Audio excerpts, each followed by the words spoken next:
if the Seahawks are a pitcher that can throw 98, but really, maybe they're like Clayton Kershaw and they can just mix their pitches, and the Texans are Randy Johnson.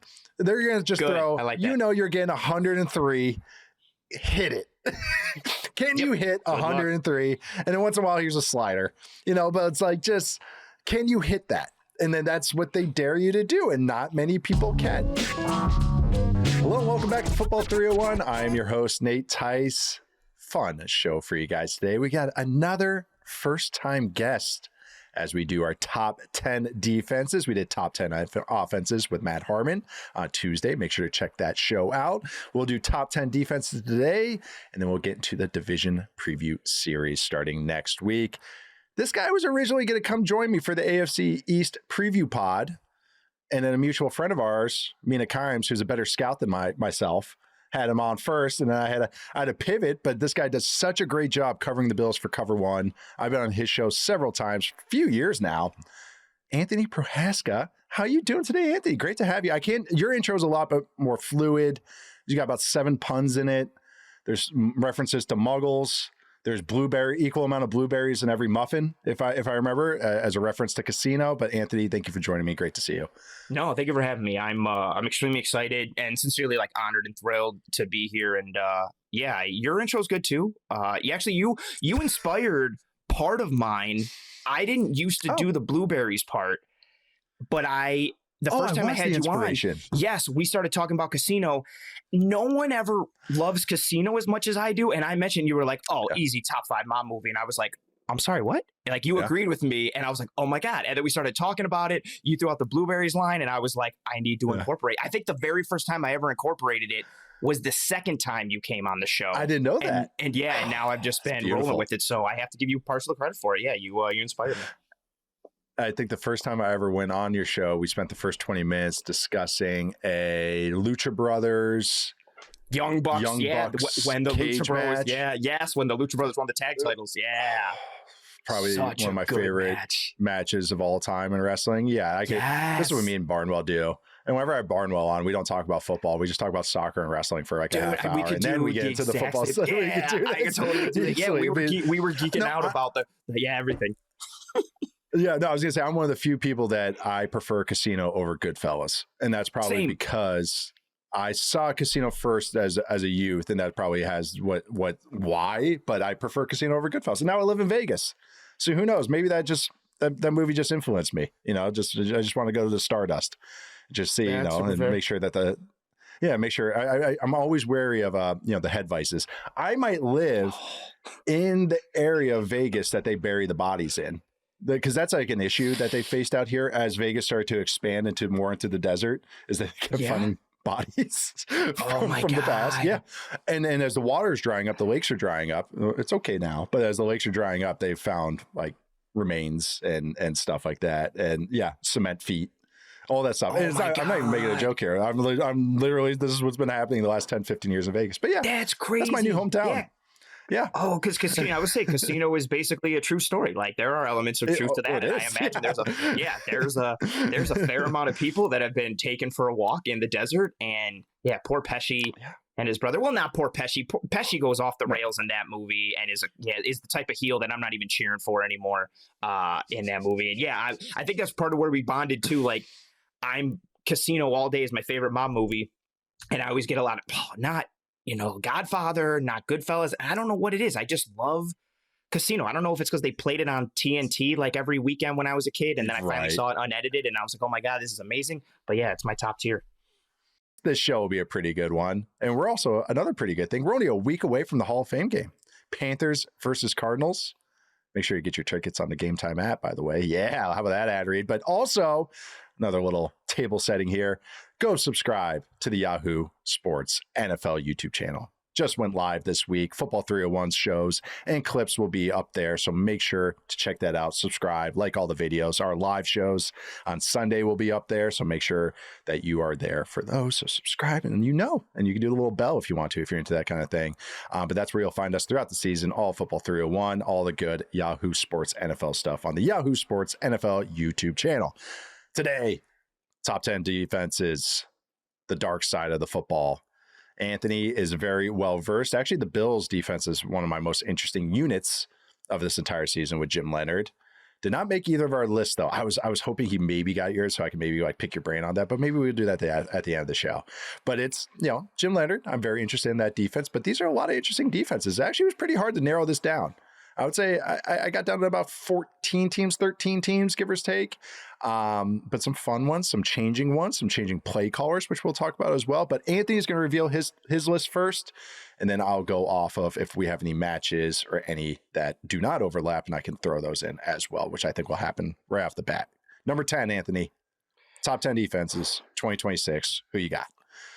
I'm always so stressed when the rubber meets the road to actually like go through the rankings, because going up to it, I'm like, should I have made them 9? Could they have been 8? Should I have done this? And I'm cheating because I can see yours and you can't see mine. I should have sent mine over to you. So I thought really about that. I was like, I'm completely blind. I was like, I wonder what's going to happen. No, that's good. And so I kind of, similar to draft rankings, I kind of had everything tiered. And I knew what the top 3 were going to be. I kind of knew what the top 6-ish were going to be. And then I was trying to figure out 7 and 8. But then 9, I ended up doing a top 15 as well. But like I texted you yesterday, 9 through 13 for me was a dogfight, like with myself. I kept making all these, trying to figure out like different caveats and what was the tiebreaker and what was the straw that would kind of break for each team. But at number 10 for me, I ended up going with the Los Angeles Chargers. I know, Jesse Minter gone, and now with Baltimore, who knows, maybe that Ravens defense will pop up later in this episode. But Chris O'Leary is their new defensive coordinator. He was the Chargers safeties coach in 2004 under Minter. Spent some time at Notre Dame, was the DC for Western Michigan last year. They were a top 10 scoring defense in the FBS, in case anybody likes college football and is interested in that kind of thing. And so I think there will still be some semblance of schematic carryover versus what Minter did and kind of how they operated. Yeah. And then just diving into the roster, I do like a lot of the pieces, and a lot of it for me, I started with like, as a defense, can you stop the run?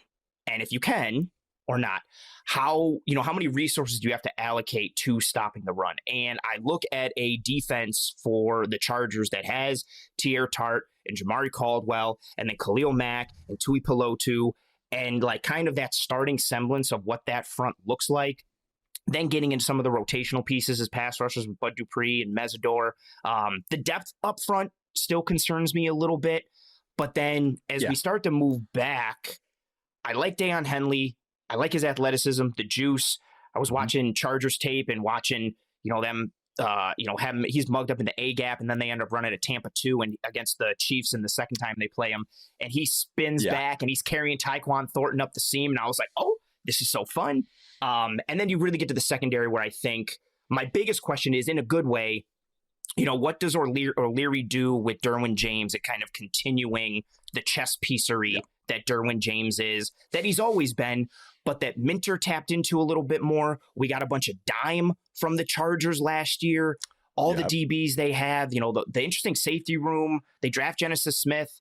You've got Elijah Molden. You've got Tony Jefferson. You've got Derwin James. You've got 3 competent corners with still Cam Hart and then Dante Jackson. I like what their schematic potential is. I think they're solid against the run. Good from a blitz standpoint last year when they used it. Were able to kind of stem the tide, lean into light boxes, play the pass. I think they have a good basis schematically, and then some fun dudes on defense. And so that's kind of why I landed them on my top 10 over some of my others. I think your reasoning is all great. The Chris O'Leary is just like such a wild card to me. I'd be lying if I said I watched a ton of 2025 Western Michigan Broncos. I'd be, those MAC schools are usually known for, the offenses they run outside Toledo. Toledo just churns out first round picks and day 2 picks apparently. But no, I with Western Michigan is like, I really should, just so I want to see more scheme stuff, because I have a guess, an adventure of what he would do and what's popular in college right now. And that's what Minter is doing so well, and tweaking that and adding new layers to it. NFL, distilling it for the NFL. That's the best way to put it. That best way I can put it. So that's really was my biggest knock. Like if Jesse Minter returned and he was still holding the keys, it's an easy top 10 defense for me, even if they don't have they have a lot of solid to good, maybe not true blue chip everywhere. James, of course, and everything. And up front, I think Tierra Tart's very good, he's a goon, but he's my goon. He's a guy that I've always just liked. And it's like, I know what he is. But no, he's a good player. And a great shot with Thule and everything. And then I did like the Dalvin Tomlinson signing because this team needed beef in the interior and needed guys that can hold up against the run. I thought that was the number thing that kind of got him sometimes with some outside run stuff, which I think this is going to be a solid to good defense again. Like, I think the 10 ranking's fine. Like, they did not make my top 10, but they were just outside of it. Like, you know what I mean? It's like they're one of the teams I considered on the short list. They easily can make it. It's just the O'Leary question mark I have, whether that's fair or not. You know what I mean? Like, it's just, I don't have a lot to call on with him. I could assume what he's going to do. But I do like the pieces they have. Minter was just so good at game planning these guys and really getting the guys into the right spots. And that might be more, I'm giving him too much credit as opposed to the talent that's there. Cause I think Cam Hart and still, the corners they have on the outside, they play so well for guys that don't have a lot of pedigree. And so that's it. That's just really the biggest thing more than anything is just, I knocked them slightly for a new play caller. Cause I did like how they shored up some things like the Tomlinson thing I mentioned, adding Mesidorus for a little bit more juice. Where you took him in the draft is more the conundrum for me than what he is as a player. If that makes sense, just he's older and everything. So that's more just about value of draft pick. Yeah. But then that gets into this whole draft class. I'm so glad we're outside the 2026 cycle because I talk myself in circles with it. It's like, well, you can't take a first round pick on that guy, but in this draft class you can because there's not the talent. And so it's just like, I felt like I was talking myself in circles all the time. Same with him. But no, I think this is a nice solid one because I don't see this defense being the bottom falling out just because Jesse Minter left. But I'm just curious about maybe Chris O'Leary is even better. There's a reason he rises this fast, just so anyone doesn't know who Chris O'Leary is. Okay. He's younger than me, first off, but went to college at Indiana State, GA at Georgia State. That's not really, some blue blood school or anything. Then goes to Florida Tech as a safety school. Again, not a blue blood school. Then Notre Dame as a GA, becomes a safeties coach. So that would have been under Marcus Freeman. That would be under the new regime, kind of both. And then he goes to Chargers as safeties coach. So that's his first experience, I think, with the Harbaugh family. 1 year as the Western Michigan DC, and then now back as the Chargers defensive coordinator. And then the Harbaughs love doing that because they can do that. Apparently they can season guys with colleges and then bring them back as coordinators. And I guess you could just do that when you're the Harbaughs. But no, it's just a very rapid rise. Brandon Staley was like this, not just tying with Charger stuff, but like we're seeing more of these guys. And I appreciate the Harbaughs giving these guys some chances that maybe he has some new stuff that I'm not privy to. And maybe I do need to watch some Western Michigan before. I have a month. I'll watch a couple games before the AFC West preview pod, but I think it's a great shout, Anthony. I think it's a great one to start us off on. My number 10, it's not on your list. I actually was shocked. I had the Saints at number 10. They were right. So they were right with, so the Chargers were 10. My first out, we're using March Madness rules. Was the Patriots and they're playing the Patriots and the Saints. Exactly. It was the Patriots and the Saints neck and neck. I had the Saints. I had the Patriots plugged in first. Some of their DVOA stuff from last year scared me, but I had the Saints and Pats real close. I love that you picked them. One of the, Tyler Shuck is getting all the conversation for the Saints, and understandably so. One of the sneakiest things from last year was how good the Saints defense was down the stretch, and their blitz packages, their simulated pressure packages, they were doing really good stuff. Brandon Staley kind of has put himself back on the map after he fell off a little bit with the Chargers. He really did. It was good stuff. Maybe he just got and also there's sometimes this happens too, is that his scheme might not be bad, but he just didn't have the horses to run it, which I always felt like in LA. And that was fine for year one. What I always got frustrated was year two and everything was that they didn't address it at all. And whether that was him or the GM, which might be the GM's issue, was whatever. But it is kind of the revenge of Brandon Staley. But this team quite literally allowed it the fewest total explosive passes in the entire NFL last year, just raw total. But they were top 5 in the explosive pass rate allowed, overall explosive passes allowed, second in EPA per rush. They are really good on third downs if you want to look at for maybe something that might fall back to earth. They also converted a lot of hits into sacks, which is something that can sometimes be a play style thing, but that can sometimes be a luck thing where, hey, a lot of our hits are turning into actual sacks. So that's one thing. If you want to see some little regression from last year, but my counter to that is they improved so much as the year went along. And I really like the mix of personnel that they have. Losing the immortal Demario Davis, who got described by ESPN and Jeremy Fowler's top 10 defenses. Did you see that? So he does the top 10 for each position. He asks all the execs, and they always have the quote of like the one-liner how to describe them. And Demario Davis's was just wine. Not aging like fine wine, not just wine. And everybody knew what, he's aging like fine wine. Got it. Davis did a lot for that defense and shoring some things up. I did like Caden Ellis, the signing there. Him and Pete Warner have some sameness. This defense is a Fangio defense, so they do a lot of like those creepers where they blitz the line inside linebacker and drop one of the ends. And both of these guys are really good at that, Warner and Ellis. So that's interesting to me. I kind of usually like the differing styles at both linebackers like Davis and that, but that's for discussion at a different point. But I just like their DBs as well. Quincy Riley had flashes last year. I'm really high on Jonas Sanker. They're moving him to the slot. Not very high on Kool-Aid McKinstry. I thought he was the biggest weakness on this defense last year. He kind of showed up a lot in a negative way. But I think scheme-wise, I think they got pass rush heat up front. Chase Young is actually good again. But I will say they did get an injury yesterday. Brian Bursey tore his ACL, or probable torn ACL. So that is one little negative there. Oh, Carl Granderson, who's absolutely nuts, but he's got talent. And then Devon Gacho, they traded from the Patriots.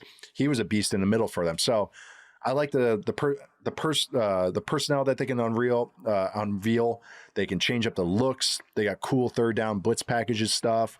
So there's just a lot going on and that I like with this defense. And really stat wise, they were up there. Like the second half of the year, this was a top 10 defense. Oh yeah, second half of the year.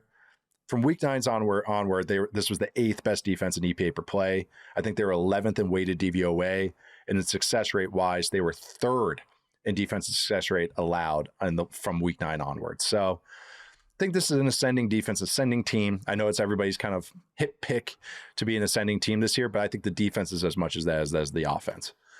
Yeah, 1000%. I have a lot of, I know we subscribe to the same like metrics and things that we use. So to add a couple, like I was same like, alphabet soup. And everything you were rattling off, I was literally in my notes. I was like, yep.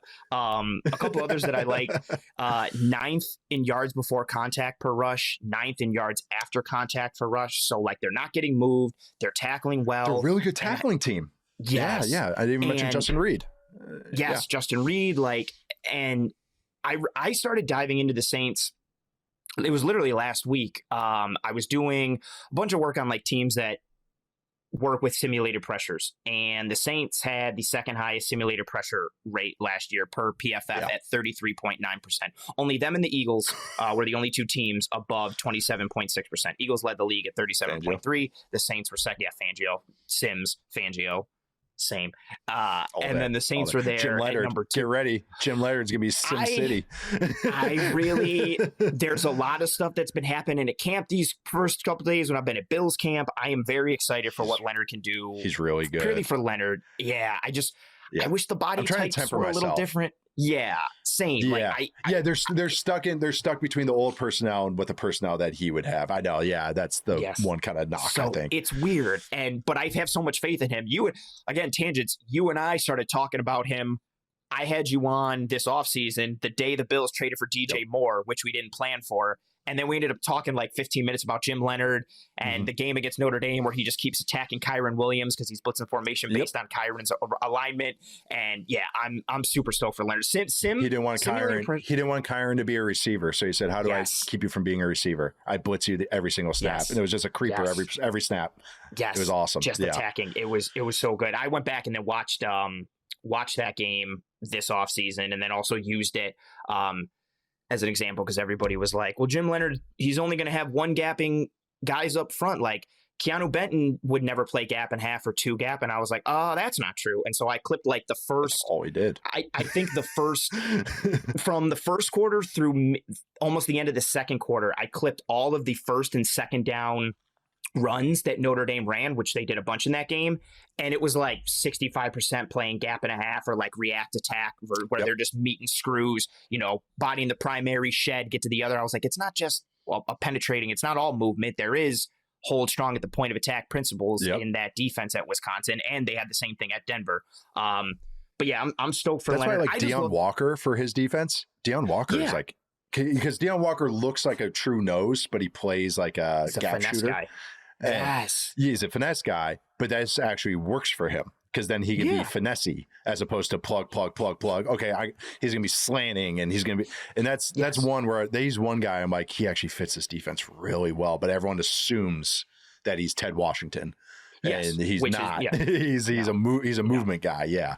And I wish the only thing I wish with him is I wish they paired him with our boy like Roy Lopez or Kyrus Tonga. Like give me that rotational run stuffing, glass eater term that you use. Yep. Give me a displacement mitigator, a hold strong at the point of attack guy to pair with the movement guy. Give me both. They don't really have that anywhere on, if we're talking odd front structure, the 3-4 DNs and then the nose, they don't really have that in any spot. And that was their problem last year, even when they were an even front. Guys were getting displaced and pushed around, and the only way they could stop the run was by using run blitzes and bringing a safety down, and that's changing your coverage structures on the back end. And now it creates this snowball effect of limitation and silo and predictability. And the Saints defense is really good. It's a tie back I was trying to tie back to what we were talking about. Yeah.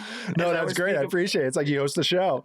No, I think that's my job. But that's really what it is. Like, but even with the Bills too, is that's where I got frustrated with McDermott's defense. They got all these gap shooters, and I'm like, you guys need some beef. And I think that's why I like the Saints defense is they have the different body types. And it's one of those where it's like, they didn't play the toughest schedule in the second half of the year, but I went back and watched the games. I'm like, it's good scheme. The guys are playing smart. Justin Reed is just one of these underrated players. He really is. He's short. He's like a really good center on offense where it's like everybody around him gets smarter and better and sounder. And it's palpable when you watch the Saints. It's like how well everyone was tackling because their heads aren't going every which way. They just go, oh, there's the ball. I'm running towards the ball, as opposed to, I think I'm supposed to be drifting back. Oh, there's the ball. Oh, shoot, I'm out now. I'm crossed over and I'm getting tripped up. And they got a lot going for them. Saints. I know there's a lot of hype, and sometimes it gets overdone. I'm not saying this team's winning the Super Bowl, but the bones are there for a fun season for them. Interesting. And Staley's had success in prior spots. Like he did flame out a bit with the Chargers, but I agree with you. I think it was more he didn't have the horses. Now, granted, you could play devil's advocate and be like, well, then he should have tweaked what he was doing because he adapt to your players. Yeah, exactly. But I'm a huge fan of sims and creepers and anything you can do to change the picture pre and post snap. And their simulated pressure package was enough to get me excited. Like, it's a lot of cover 3 base, but then they're doing some cover 0 blitz stuff where it's cover 0, but you're dropping like 2 interior defenders as low hole players underneath. They just do good stuff. They're a good unit, and it's one of the most like forgotten or not realized aspects of last year was how good of a unit they were, and the weighted DVOA still does kind of correct for the opponent base and puts them in a spot that I think speaks to where they play. I think they're 11th in that. That's what it felt like. All right, you're number 9, Anthony. Who you got? So again, 9 through 13 for me was tough. I ended up going with the San Francisco 49ers here at 9. Which I hope no one's like, why? They were, like, oh, they were so terrible. Like, they were horrible last year. Like, I have all their metrics, and they were absolutely brutal. Like, 27th in DVOA, 26th in passing DVOA, 25th in rushing DVOA, 28th in weighted DVOA, 31st in success rate. And then the EPA per play metrics, they're all bad. Like, they're all going to continue to not be great. The biggest thing for me is, and this is also kind of why I kept them lower, because it's going to depend on who's coming back. It's really just the guys they brought in and signed, and then everybody getting healthier. Bosa goes down last year, only plays the first 3 weeks, missed the rest of the year. Fred Warner played the first 6 games, missed the rest of the year. Rookie Mykel Williams, who I really, really, really liked coming out of Georgia, played the first 9 games, missed the rest of the year. Those 3 guys come back. Granted, Bosa's coming back from a torn ACL. We'll see what he looks like coming back from that. Fred Warner is coming back from like a fractured leg and ankle or whatever he's coming back from. which was gross. But then they trade for Osa Odigizua. I like his pairing on the interior with Alfred Collins. And then between Collins and Williams, I think you have the makings of a good 4-down front that can help you mitigate the run and stop the run without having to commit too many bodies. Like if you can stop the run with 6 in the box or that 7th defender, whether it's a safety, nickel, kind of whatever you're doing, I think that's a good place to start. And I think Williams and Collins start to give them that. They drafted Grayson Halton out of Oklahoma, who I really liked. He's a fun rotational guy. They bring Dre Greenlaw back. I'm not saying they're getting the band back together and it's going to be, original 49ers run, Greenlaw and Warner, but that pairing has worked. So for me, it's a combination of the stars coming back, them getting more depth up front with who they brought in and signed and drafted. And then on the back end, I think it's fine more than it is like great, but Diamador Lenore is a good player. I liked Upton Stout. I'm fine with Renardo Green. Mustafa and Brown as a safety pairing, I do have some questions for or around. Yeah. I wish there was more center fieldy, rangy base between the two of them. Yeah, I wish they only had one of them. Yes, as opposed to both of them starting. Exactly. Yeah, that's kind of how. Yeah, too samey. And sometimes it's like, oh, the same. That means they're really interchangeable. It's like, kind of not really right now. But samey means same weaknesses too. Yes, that's exactly it. Same strengths, same weaknesses. We kind of play that there. For me, it's they get healthier, they get their stars back, they get their studs back. Fred Warner is such a difference maker. I think even if Nick Bosa is 80% of himself, that's still a really productive player. And then they bring in Raheem Morris. He's already tinkering with some 5-down front stuff and some of the things that he was doing in Atlanta the past couple of years. Yeah. So I think the scheme gets a little bit of a modern, facelift.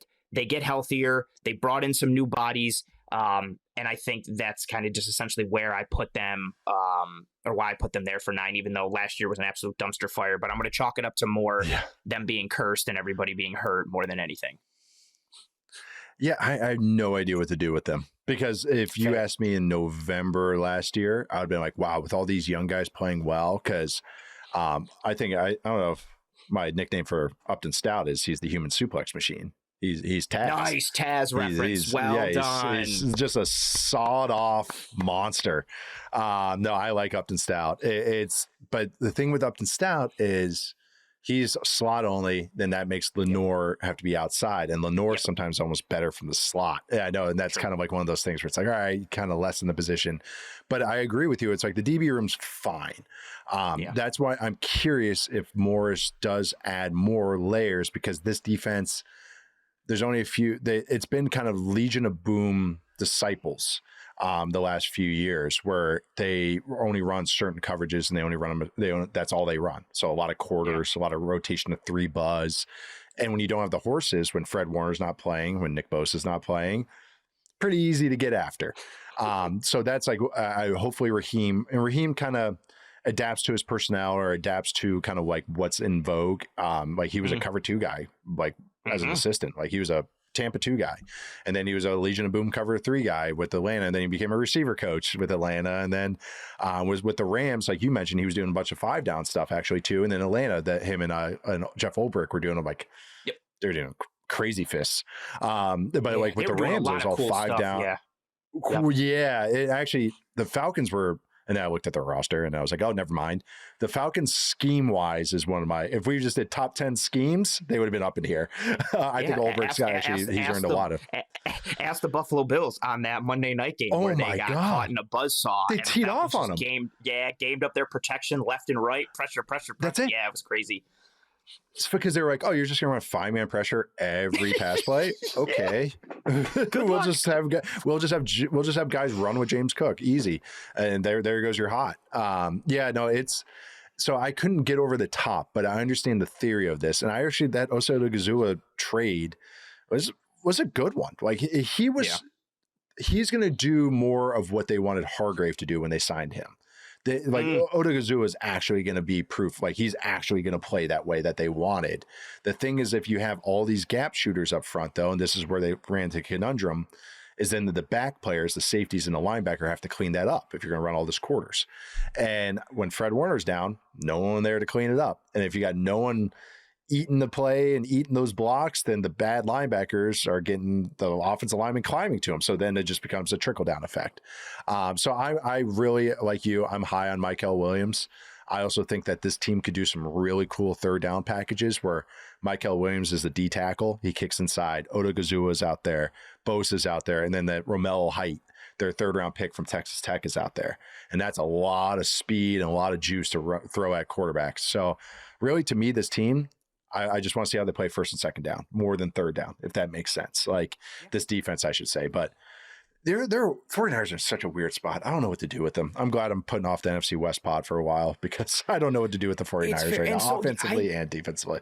Yeah. And I was, again, like I said, like I was in the same boat, in a similar boat. I didn't have them in the top 10 originally. And then I was going through everybody and I was like, because I largely just forgotten about them because of how bad the defense was last year. And then I was like, everybody's coming back hurt. And then there was just enough factors that I thought they would come back healthy enough. And I liked the additions. And I thought I don't think this is a unit that ends up, wow, they had a good year and they climbed into the top 5. I think this is a defense that is likely somewhere between like 14 or 15 to 9-ish, 8-ish maybe is the ceiling. And I'm betting just a little more on the ceiling because of Morris, how good Fred Warner is physically and mentally as the conductor, and then having enough depth and putting everything together in totality. And I guess I'm counting a little bit on Bosa being 80% to 85% of himself, which is still really, really, really good.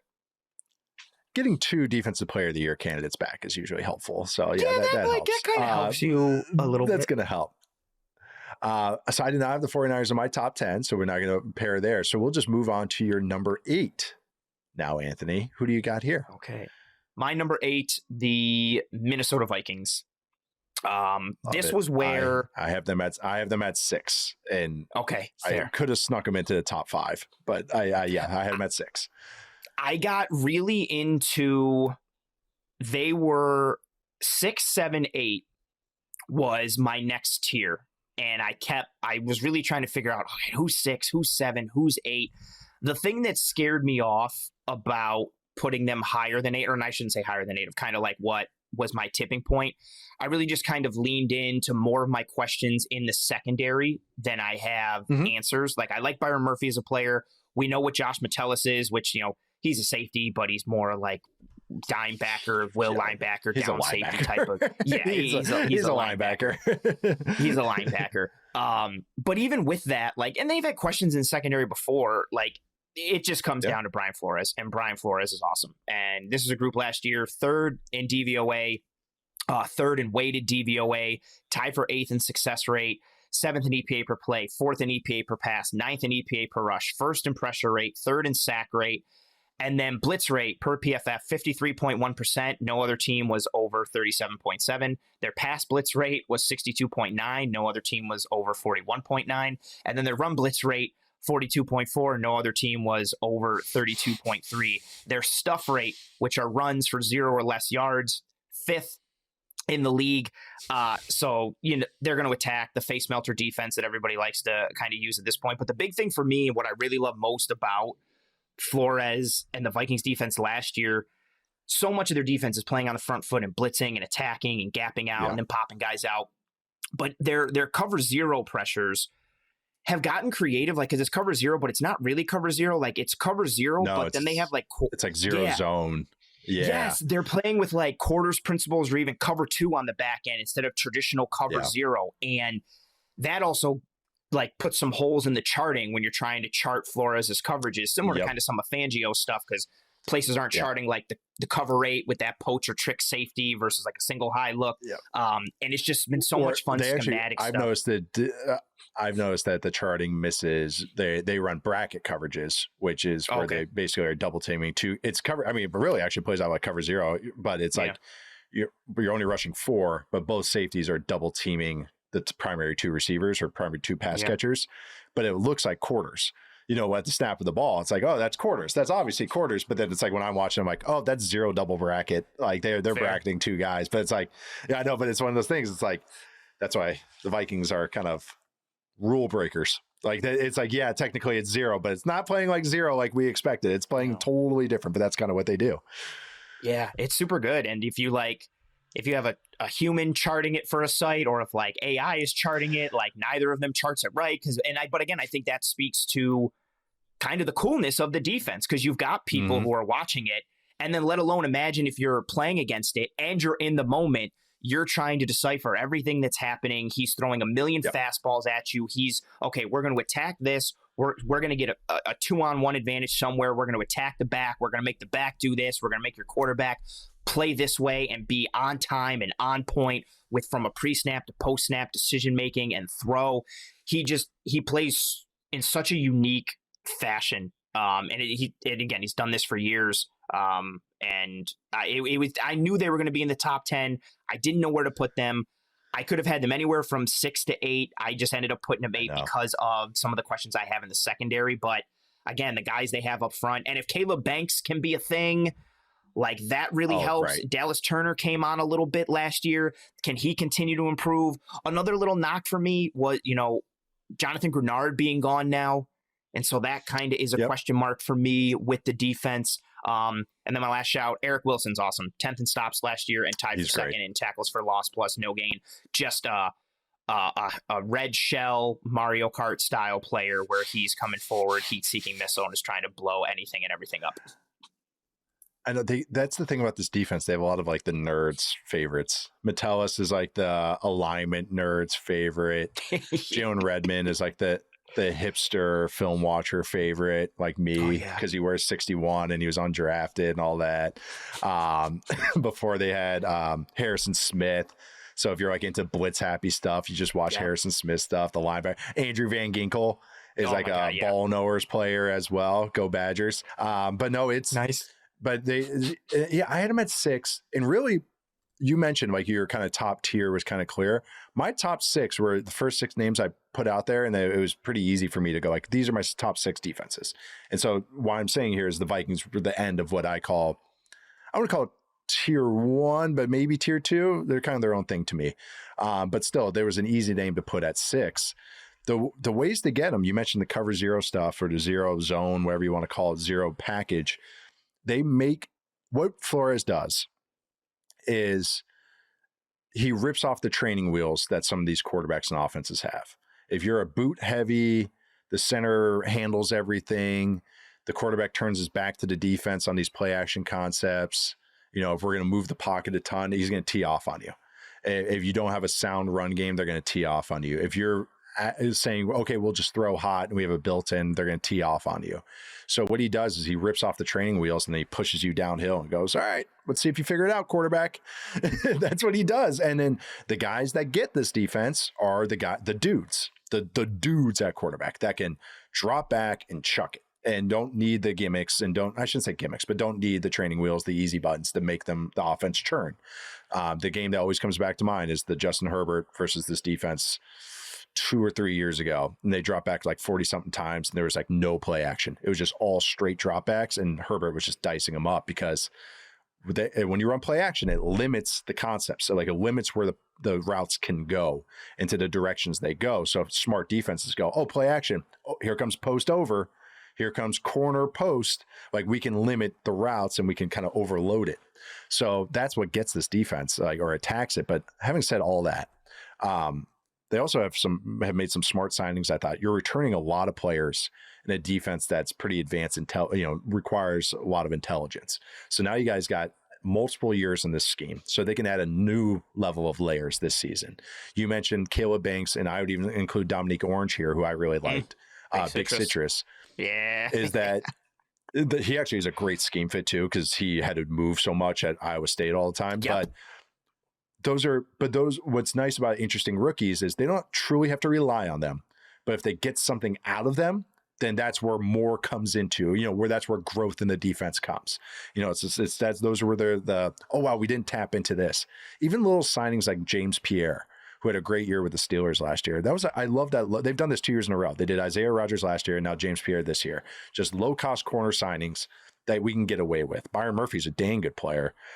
So it's just, They just, and then even though like another draft pick they had, Jake Galladay, who I wasn't super high on because I thought he was a weird kind of thing. But then the Vikings draft him. I'm like, that's the best landing spot because they basically are going to use him like Van Ginkel. Like he's an outside linebacker who works out in space, has to drop into coverage a bunch and then blitz sometimes.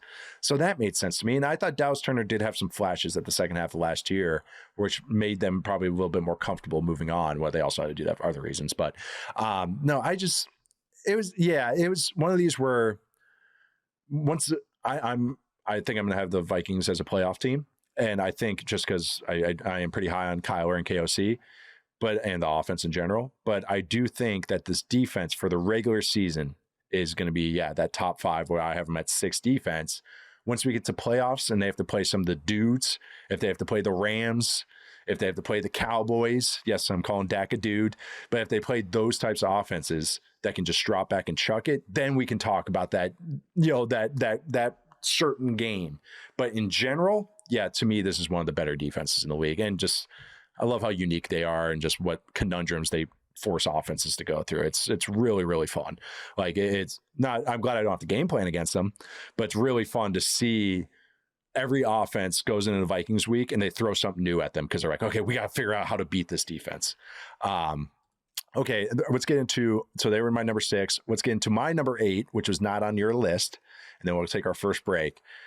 Not the team I actually thought I would include in here, but then stat-wise, personnel-wise, and then even defensive coordinator-wise, this is what kind of got me over the top. And that's the Steelers, who, yes, are fairly long in the tooth, but this was a defense that really stacked up well last year. They stat-wise, EPA per play, they were kind of 12th. They were all 5th to 12th range in basically everything you look at. I also like Patrick Graham and think he's kind of been the bad defense buoy, or bad personnel buoy, whether it was with the Giants or the Raiders last year. The Raiders, again, and there's a lot of caveats here. There's variables that attribute to all this. The Raiders played a top half of the league defense last year in the second half of last year. Everything that was going on in Vegas, the defense actually played okay. But that is why I'm kind of getting to my point here is that I think they actually have some dudes. They still have, yes, some of them are long in the tooth, but some of the young guys got real talent. I'm high in Derek Harmon, who have battle injuries. I like Keanu Benton. You already mentioned him, actually. Cam Hayward, who's immortal, apparently. 80% TJ Watt. I mean, Cam Hayward, him and I went to college together, and he's still not at the same time. Him and I were in the same class, I should say. Yeah, I know. And then, but then the weakness to me is the linebackers, Peyton Wilson and Patrick Queen. So we'll see, but Graham has shown that he can mitigate that. And then the back end, I actually like Joey Porter Jr. I really like Jamal Dean. They signed on over from Tampa. I like that signing. Jaquan Brisker would face a concussion stuff in Chicago, but he had moments and stretches that were good. He can kind of lose himself, but maybe this kind of straightens him back up. And then, what signing Brisker does allows Jalen Ramsey to play in the slot, which I think is his best spot. I've wanted to see him as a deep safety again, and there was good moments, but he was playing better for them from the slot. So, but the fact that he can be versatile, maybe base downs, he's based, on the back end or whatever, that's the appeal of Jalen Ramsey. So, and then they got guys like Alex Highsmith, Nick Herbig, he's the hipster favorite. My guy, Jack Sawyer. Go back. They have a ton of Badgers on this defense. It's freaking awesome. Oh my God, it's the Steelers have so many Badgers on their team. It's crazy. But they just have a lot here that this is of all the defenses we're going to talk about today, this is the one that surprised me the most that I had on my list. And even I feel better about having on my list than I did maybe even before I started this process. I think this is might be a pretty dang good defense again. You know what?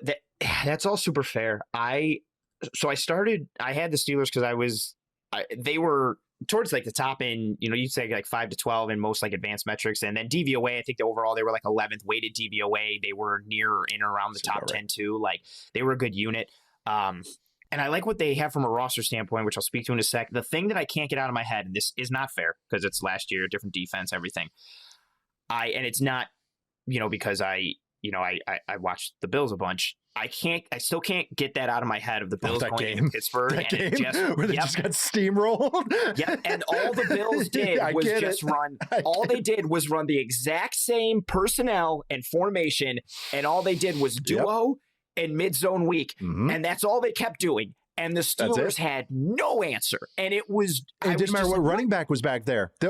Whatever running back was back there, just churning out a 15-yard run. Yes. Yep. Oh, I know. That game was clinic tape for coaching offense. It was crazy. And there were a couple times where Cook bounced duo and, Joey Porter made some like touchdown saving tackles. But other than that, like Cook was always getting the outside. He was hitting it front side like he wanted to. There was no answer. And that was like stuck in my brain so much. And that's not a fair way to judge them.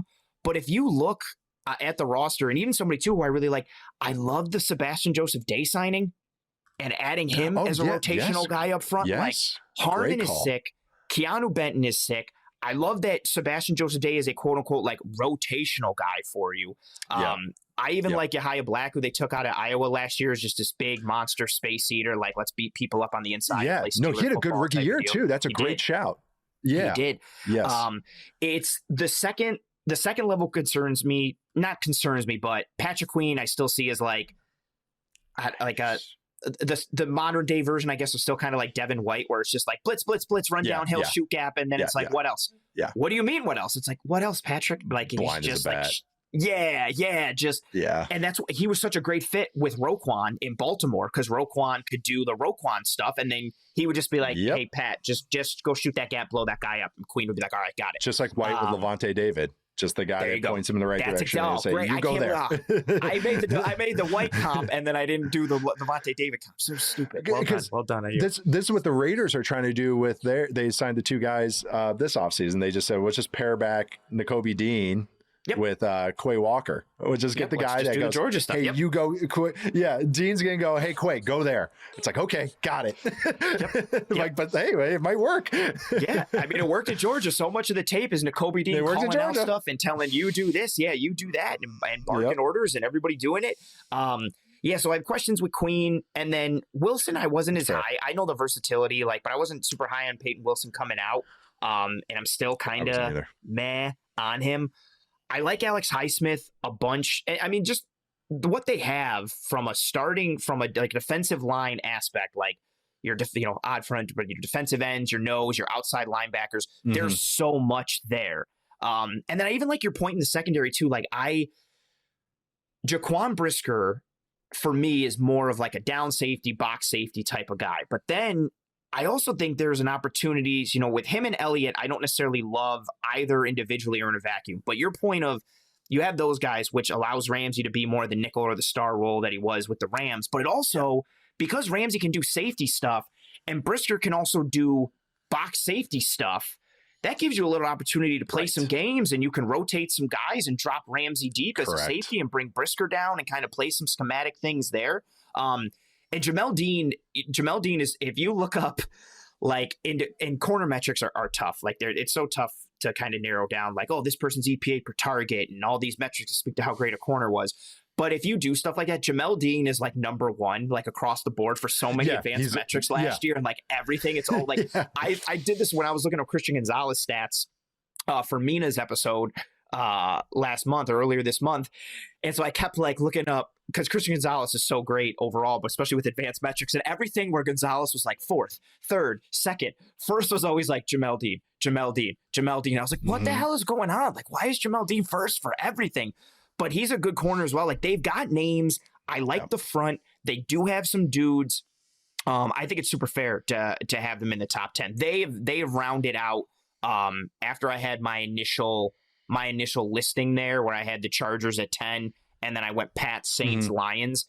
I had the Steelers right there at 14. And whether rightly or wrongly, I just kept having in the back of my head of what happened in that Bills game. And I was just like, I can't do it.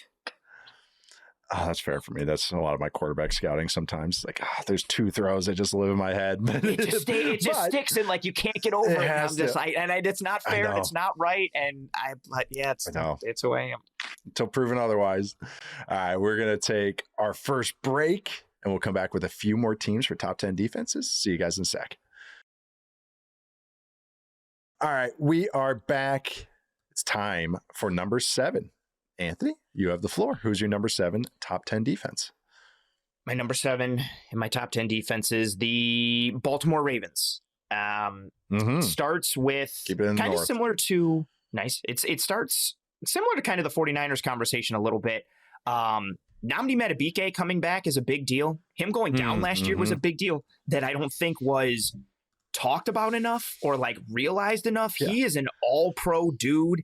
He's a monster up front. Like from an alignment perspective, a multiplicity standpoint, you can put him in so many spots across the line, outside, inside, ask him to hold the point of attack, ask him to penetrate, ask him to move, stunt, slant, all that stuff. He's a stud. So much so that like you look at his name, it's like, how do you pronounce it? I know how to pronounce it because I've talked about him so much that I know exactly how to pronounce Nnamdi Madubuike. Like just he's so good. So he comes back, all pro dude. Pretty scary with his neck injury. It was like, is he going to be able to play ever again? He comes back. And so it starts with him for me. And then Jesse Minter coming from the Los Angeles Chargers, taking over this defense with the Ravens. I'm a big fan of Jesse Minter. He was on my short list of head coaching candidates for the Buffalo Bills, actually. And he was on a short list of a lot of coaching candidates for a lot of teams. I just like what he is from a philosophy standpoint, you know, high rush efficiency from a defensive standpoint, make offenses grow impatient. And then when you have them in the spots where they have to pass, he'll work to match it because he'll live in nickel or live in dime. And then that worked with the Chargers. It also works with the Baltimore Ravens with how much dime they played last year, what they have on the back end. You have a unicorn in Kyle Hamilton. And now Jesse Minter gets to wield these body types and these athletes on the back end in Baltimore with how creative he is from a coverage structure standpoint and how good of a teacher he is. I also still have a bunch of my notes here on him. Like, I love his 4 pillars of defense: effort and angle, block deconstruction, ball disruption, and obnoxious communication. They're all hallmarks of like good defenses. You see them translate on tape. You know, and everything for him is not just scheme. It's how you implement it, how you use it. And so I think he raises the floor for this defense. They have some studs on that side with Madubuike on the front end. You got Kyle Hamilton on the back end. I thought Roquan Smith got better as the year went along. I'm interested to see what version of Roquan is still kicking around in there for Baltimore. He played himself into shape. He did, yeah, literally. Like, because like, oh, he started to get better. It's like, oh, he's literally did. He actually did. Yeah. And then the big signing, you know, they get Trey Hendrickson. It feels like for years they've been looking for a true like one-on-one pass rush winner off the edge. Yeah. If he can be that for them, that's huge. But even without him, I really like Tavius Robinson. I have for years. I really like Travis Jones. He's on the pup right now. We'll see what happens. They signed another ageless wonder, Calais Campbell, who was putting on good tape again last year at 85 years old. And I like the drafting of Zion Young. I think another solid run-setting edge, length, physicality, plays into the Baltimore system. I'm interested to see year 2 of Malachi Starks. And then, again, to speak to like the dime potential, nickel stuff too, they signed Jalen Hawkins from the Patriots. So now it gives you more unlocking for Kyle Hamilton. You can put Hawkins and Starks back there and put Kyle Hamilton wherever you want. It allows Jesse Minter to get creative with him like he was with Derwin James. I just think there's a lot of potential for this defense. And they were second last year in dime rate at 23.9. And I think that matters a lot in today's NFL. They have a defense that I think can play to situation and not let offensive personnel dictate to them because of the body types they have, plus Minter at the helm. I knew they'd be in my top 10. I didn't know where. And so they slotted in at 7 for me.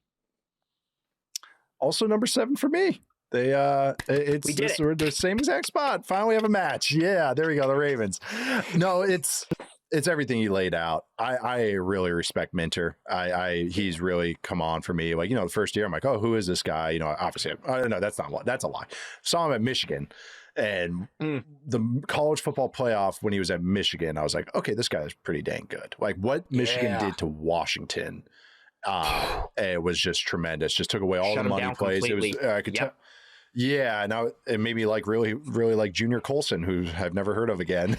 He's with the Chargers right now. I was like Chargers linebacker. He's there. Yeah, Chargers linebacker. I know. I actually really liked him, but it was so well scouted. And then he gets to Chargers, and especially the last year, it was just they take away your fastball and they make you do harder things on offense, and they make your quarterback do harder things. They make you just be disciplined, and it just was palpable. I mean, really, just apparent. When you watched the Chargers defense, it was how well coached they were and how well scouted they were. No one looked out of place or out of sorts. Sometimes they got dunked on. It is what it is. That's the NFL. But it wasn't because a guy was taking the wrong step or two guys were in the same zone or, guys were totally out of place. The biggest weakness the Chargers defense has had the last 2 years was scrambles because their defense, their defenders were so in tune looking at route combinations that they waved away the quarterback. But that's just a byproduct of being so good in coverage that you don't look at the quarterback. So, but then I look at this Ravens defense, and I think the Ravens defense has more talent than the Chargers defense, which is, and it's not a knock on the Chargers defense. I just think they do. But Ravens defense last year, their first month of the last year's season, the Ravens could not stop the run. Like they were statistically one of the worst run defenses ever, or at least in the 10 years, 13 since next gen stats, all that stuff. True media can only go a certain amount of years, but one of the worst ever. And then the second half of last year, they were 6th in success rate allowed, and they were 9th in EPA allowed per play allowed, and 13th in weighted DVOA. So above average to good in the second half of last year. And that was without Matabike, like you mentioned. That was without an ace pass rusher. And now they're returning all those DBs and with a coach that really knows how to use them. Kyle Hamilton is just as good as James, I think better, but just say at the very least the same tier, depending on what your flavor that you like. Okay, so with that ace in the hole that's on the back end, we can recreate that with Hamilton. Then we got Starks, who's going to fit this defense like a glove. Nate Wiggins, who can hold up on the outside. Marlon Humphrey, who can play in the slot or the outside. He's a great tackler as well. That's another thing that Jesse Minter is really good at. Their guys tackle really well. And we'll see with Awuzie or whatever on the other side. But then they even have a guy, Chandler Rivers, they drafted in the 5th round. He can play in the slot too, and he's really smart too. So if they want to get to dime stuff, that's another name to throw out there. TJ Tampa, who they took couple years ago, got some big size and everything, but they just have bodies that they can throw out there. And then linebacker wise, you mentioned Roquan and everything, and that's where when you can use dime, it's kind of nice. I don't need to know the second linebacker because we can just trot out dime. But so whoever ends up, it's Simpson, it's Buchanan, whatever. But I love you brought up Hendrickson, which that whole ordeal, like everything that happened with Max Crosby, and then this, they got, like you said, they got the closer. This is what, you're as a Bills fan, they talked about for years. Again, that guy, we have Lamar Jackson at quarterback. The Bills had Josh Allen. All right, in the fourth quarter, we have a lead. We know they're passing. We know we're going against Joe Burrow, who's going to pass it 7 straight times on this drive. We only can scheme so much. And we don't want to blitz because we'll get shredded on the back end. All right, we need a guy that can just win a one-on-one. And that's what the NFL comes down to sometimes. Do you have a dude? Sometimes it's your quarterback. Sometimes it's your receiver. Sometimes it's your pass rusher. That's why those guys are the premium positions. That's like those guys can take over the game without scheme help. And Hendrickson, who's not good against the run, has guys around him that can kind of insulate him to just be, his side. He can rotate. He doesn't even have to be an every down player, which he had to be in Cincinnati, or mostly every down. So this is one of those where it's like, maybe I mentioned I had a clean top 6. I guess the Ravens, I should say, clean top 7. They wouldn't have made top 5, but they were like they're easy to put on this top 10 list because just talent wise, I'm glad you shouted out Zion Young. He's a classic Ravens pick. He's so rugged. Yes. I compared him a lot to Trey Flowers coming out. Trey Flowers that was with the Patriots and the Lions. Nice comp. So I talked about how Hendrickson's kind of finessey, just pass Zion Young. That's why you have Zion Young. He's the enforcer, the bruiser to pair with your other guy. So he's your pocket pusher. So yeah, Aeneas Pebbles, whatever his name is, the gap shooter. Yeah. Like they just have some interesting names. I don't remember that name. Like, yeah, no, he was interesting when he was coming out. I do. You mentioned Travis Jones. Yeah, they got names. I put together. I liked Peebles. I think it was 2 preseasons ago. I clipped like 2 minutes and 15 seconds of Peebles making like disruption plays in the preseason against the run and the pass. And like, it was the most random thing I've done. I was like, this dude's awesome. And he just kept flashing. And I was like, he's fun. Hey, this is the type of dude that I was like, oh, we'll catch on with Baltimore. Because Baltimore always finds these random guys that all of a sudden become somebody. And he hasn't necessarily yet. But yeah, he's a fun player. Like they've got a good coach. They've got names. They've Mike got Green, ability. They drafted from Marshall last year, who has a ton of pass rush juice. Like, yeah, I know it's one of those where it's one of these, the Ravens kind of fell out of sight, out of mind a little bit. We focused so much on Lamar and all that. And Mike McDonald left. And so kind of like that was that steam. But this defense really improved last year without all the horses that they have this year. And then I think they upgraded a defensive play caller to one of what I think considered one of the best play callers, period, in the NFL. So there's a lot to like there. It's like, it's one of those where it's like, I know there's 7, but it's not like 7 and they're average. It's more 7 and could be even better than 7. So it's 7 with an arrow pointing up.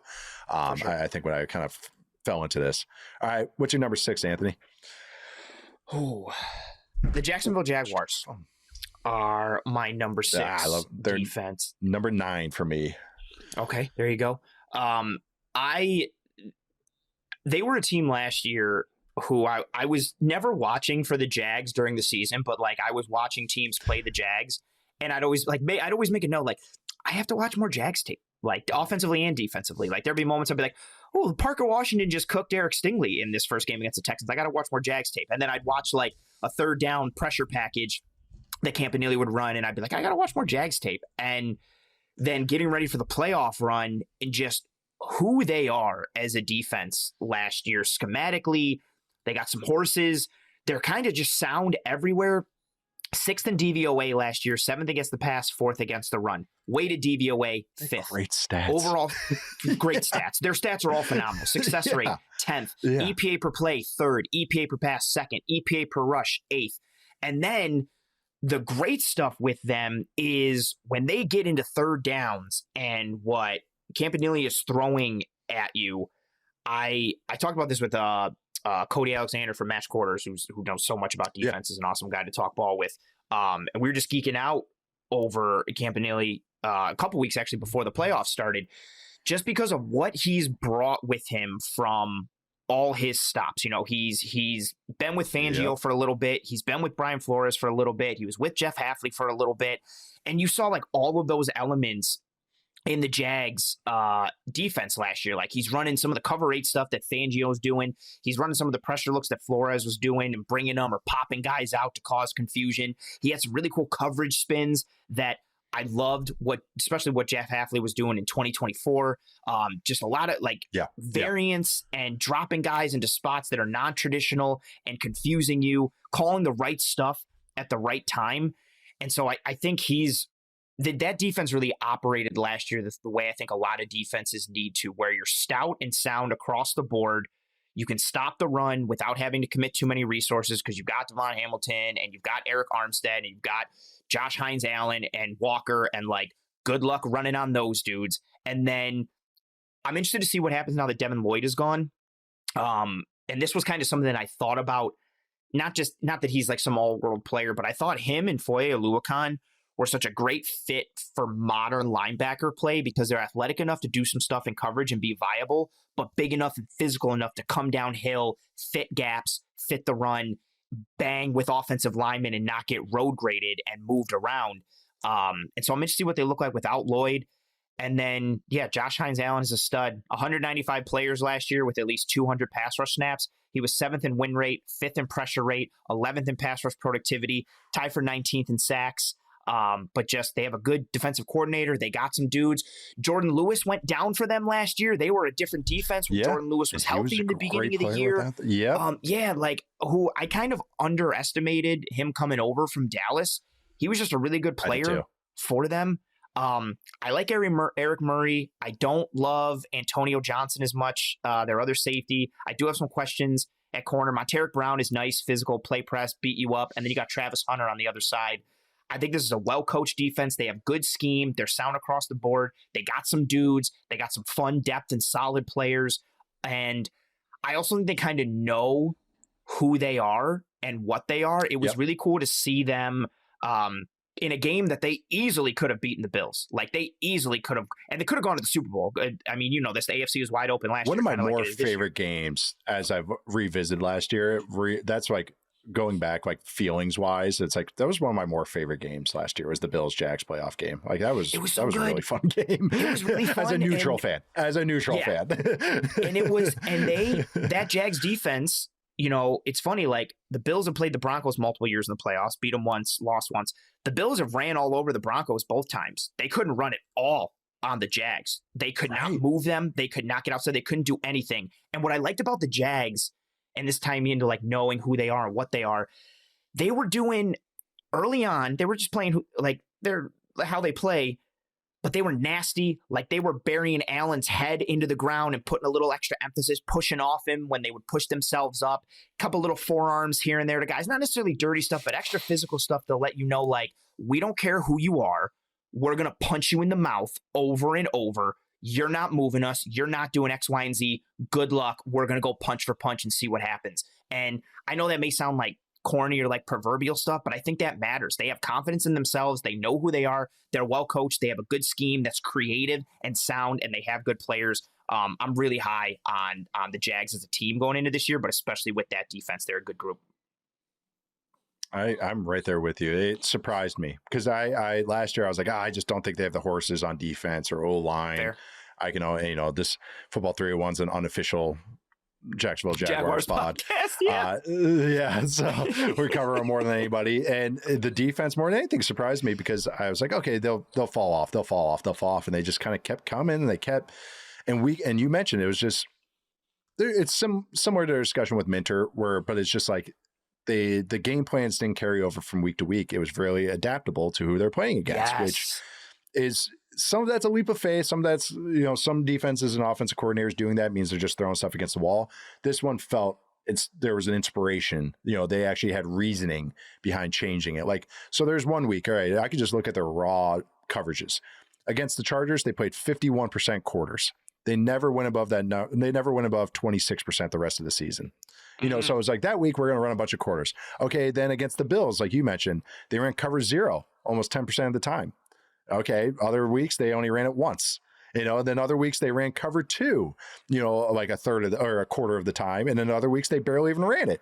Against the Colts, they ran 2-man because they're facing Phillip Rivers, old man Phillip Rivers, or Daniel Jones, or whoever it was in week 17. Yeah. And then Riley Leonard had to go in, but they ran 2-man because they knew Phillip Rivers wasn't going to scramble.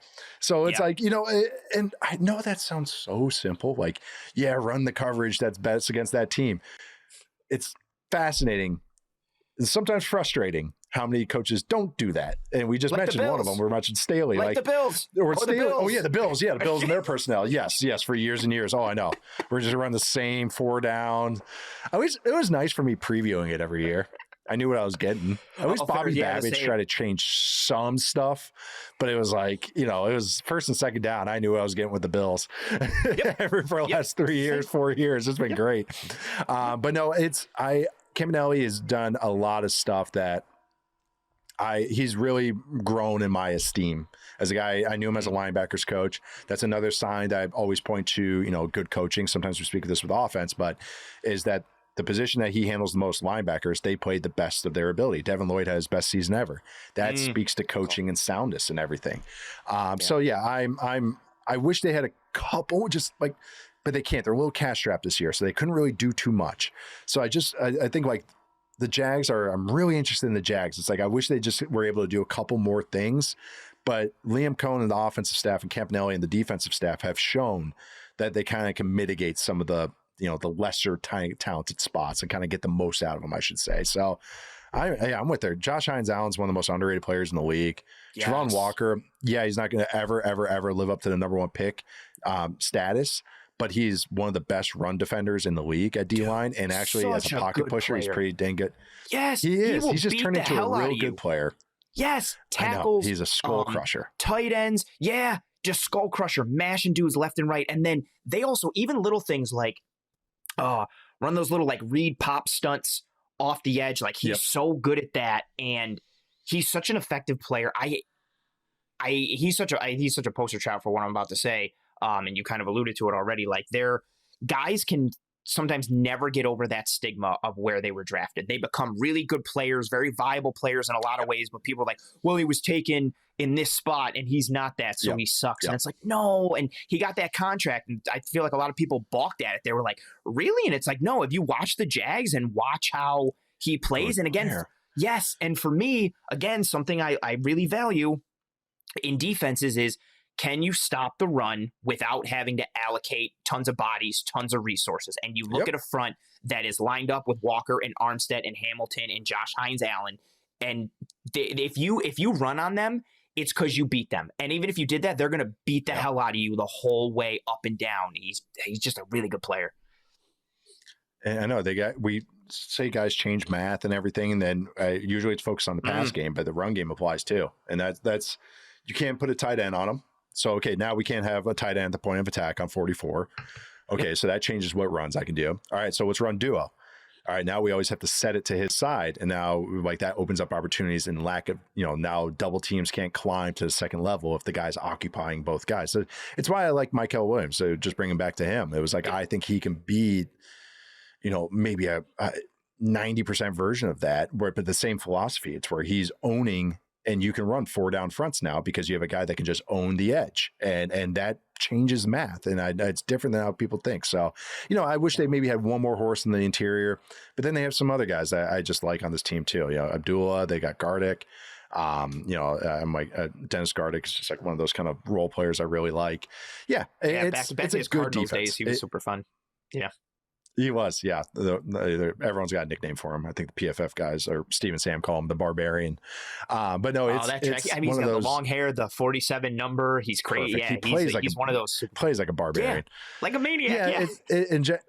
Yeah, I know. And then I'm glad you mentioned Jordan Lewis. Yeah, he was really having a great year, and then he got hurt. Like truly top 3 corner or slot in the league. Yeah, I think it's gonna be a good defense. I'm just curious, once you face the other blue bloods. But the thing is, the AFC, and I'm gonna say this on every show from here on out, it's wide open. It's wide open. There's a lot of incomplete teams in the AFC, so it's there's a lot of teams that are good, but. Yes, I'm really excited to see their first matchup against the Texans because everybody's going to log that Texans defense, and I feel like the Jags are going to be like, well, we have a defense too, and they're going to be so amped up, and it's just going to be 2 defenses beating the ever-loving hell out of the offense, and I'm so excited for that matchup. That's a good one. All right, let's get to your number 5. Now we're getting, I think you said that you had an easy top 5 or like a locked-in top 5, so we're getting into that part of the list. I knew who or top 4. I had a locked in top 3. I knew who 4 through 6 was. 4 and 5 is where I did a ton of flip flopping. So I have my number 5 team now. They easily could have been 4. I was super ranking stressed me out. Like this is super fun. Like I love having these conversations and exercises, but having to actually like finally settle because I'm always like, well, because I could devil advocate myself forever. That's why we get to explain it for 2 hours. We go like, hey, if this was tiers, we put these in the same tiers. Yeah, no, you get to have throw all the caveats on the 2-hour pod, so don't worry. Yeah, here's my reason for my ranking, but I also have these other things to try and give myself an out if I need one. But yeah, so number 5. Yeah, right. Just number 5. The Philadelphia Eagles for me. Vic Fangio. I feel like you could really just be like, okay, fair. So again, like I said, I flip flop between them 5 and 4. I feel like who your 5th team is probably who my number 4 team is. Maybe. Correct. You nailed it. Okay, that makes sense. There we go. There we go. A little more sameness. I feel like we really it's the Broncos. Spoilers. It's the Broncos. It's the Broncos. Talking about the Eagles, we really could save the most time here and just be like the Eagles, Vic Fangio, and then like kind of move on to a degree and name some names. And just list off their starters and just move on. Yeah, yes. I know. Really, that's really all it is. It's crazy. Like, and I hate to boil it down and make it so simple, but just such a good group. 7th in DVOA last year, 4th in weighted DVOA, tied for 8th in success rate, 6th in EPA per play, 3rd in EPA per pass, 14th in EPA per rush. What I like about Fangio is he plays a bunch of coverages, but he kind of gives you like almost an equal amount of everything, like top 4 coverages across the board. And again, like we talked about earlier, there are some holes in the charting because of what he's running and how people may confuse that. Like, this was cover 3. And it's like, no, this was, cover 4. They were running quarters, but they were running a backside. 4, that weak safety low. Was. Yeah. Exactly. Somebody was that poacher, that trick safety, and that's where you're going with. Sites aren't charting cover 8. They're calling everything cover 6. And if anybody cares about the difference, cover 8 and cover 6 are largely the same thing. But cover 8, you've got cover 2 to the strong side or the passing strength of the formation. Whereas with cover 6, you've got quarters or cover 4 to the passing strength of the formation. But I did it as a QC, my brain goes 6 and 6 week. That's how I do it. Oh, nice. I don't even add a new coverage in there. It's just 6 and 6 week. And then I had to teach that to some guy that learned 6 week meant 3 rotation. And I was like, oh, it's always something. There's always one person that's like, well, I called it this, and Saban called that cover. It's like, oh, like, this is just, I'm trying to make it easy for everybody, but go on. Sorry. Yeah. So I'm sorry to bring you up there. That's good. It's always so funny to see like the things that are the same, but this tree has this name for it. This branch has this name. And then like people who are hung up on the name. And it's so funny to be like, oh, I'm saying this. Well, I'm saying that. Yeah, but that's super fair. 22.1% cover 3 last year, 18.6 cover 6, 18.3 cover 1, 14.5% quarters. Just he gets to a bunch of stuff almost equally.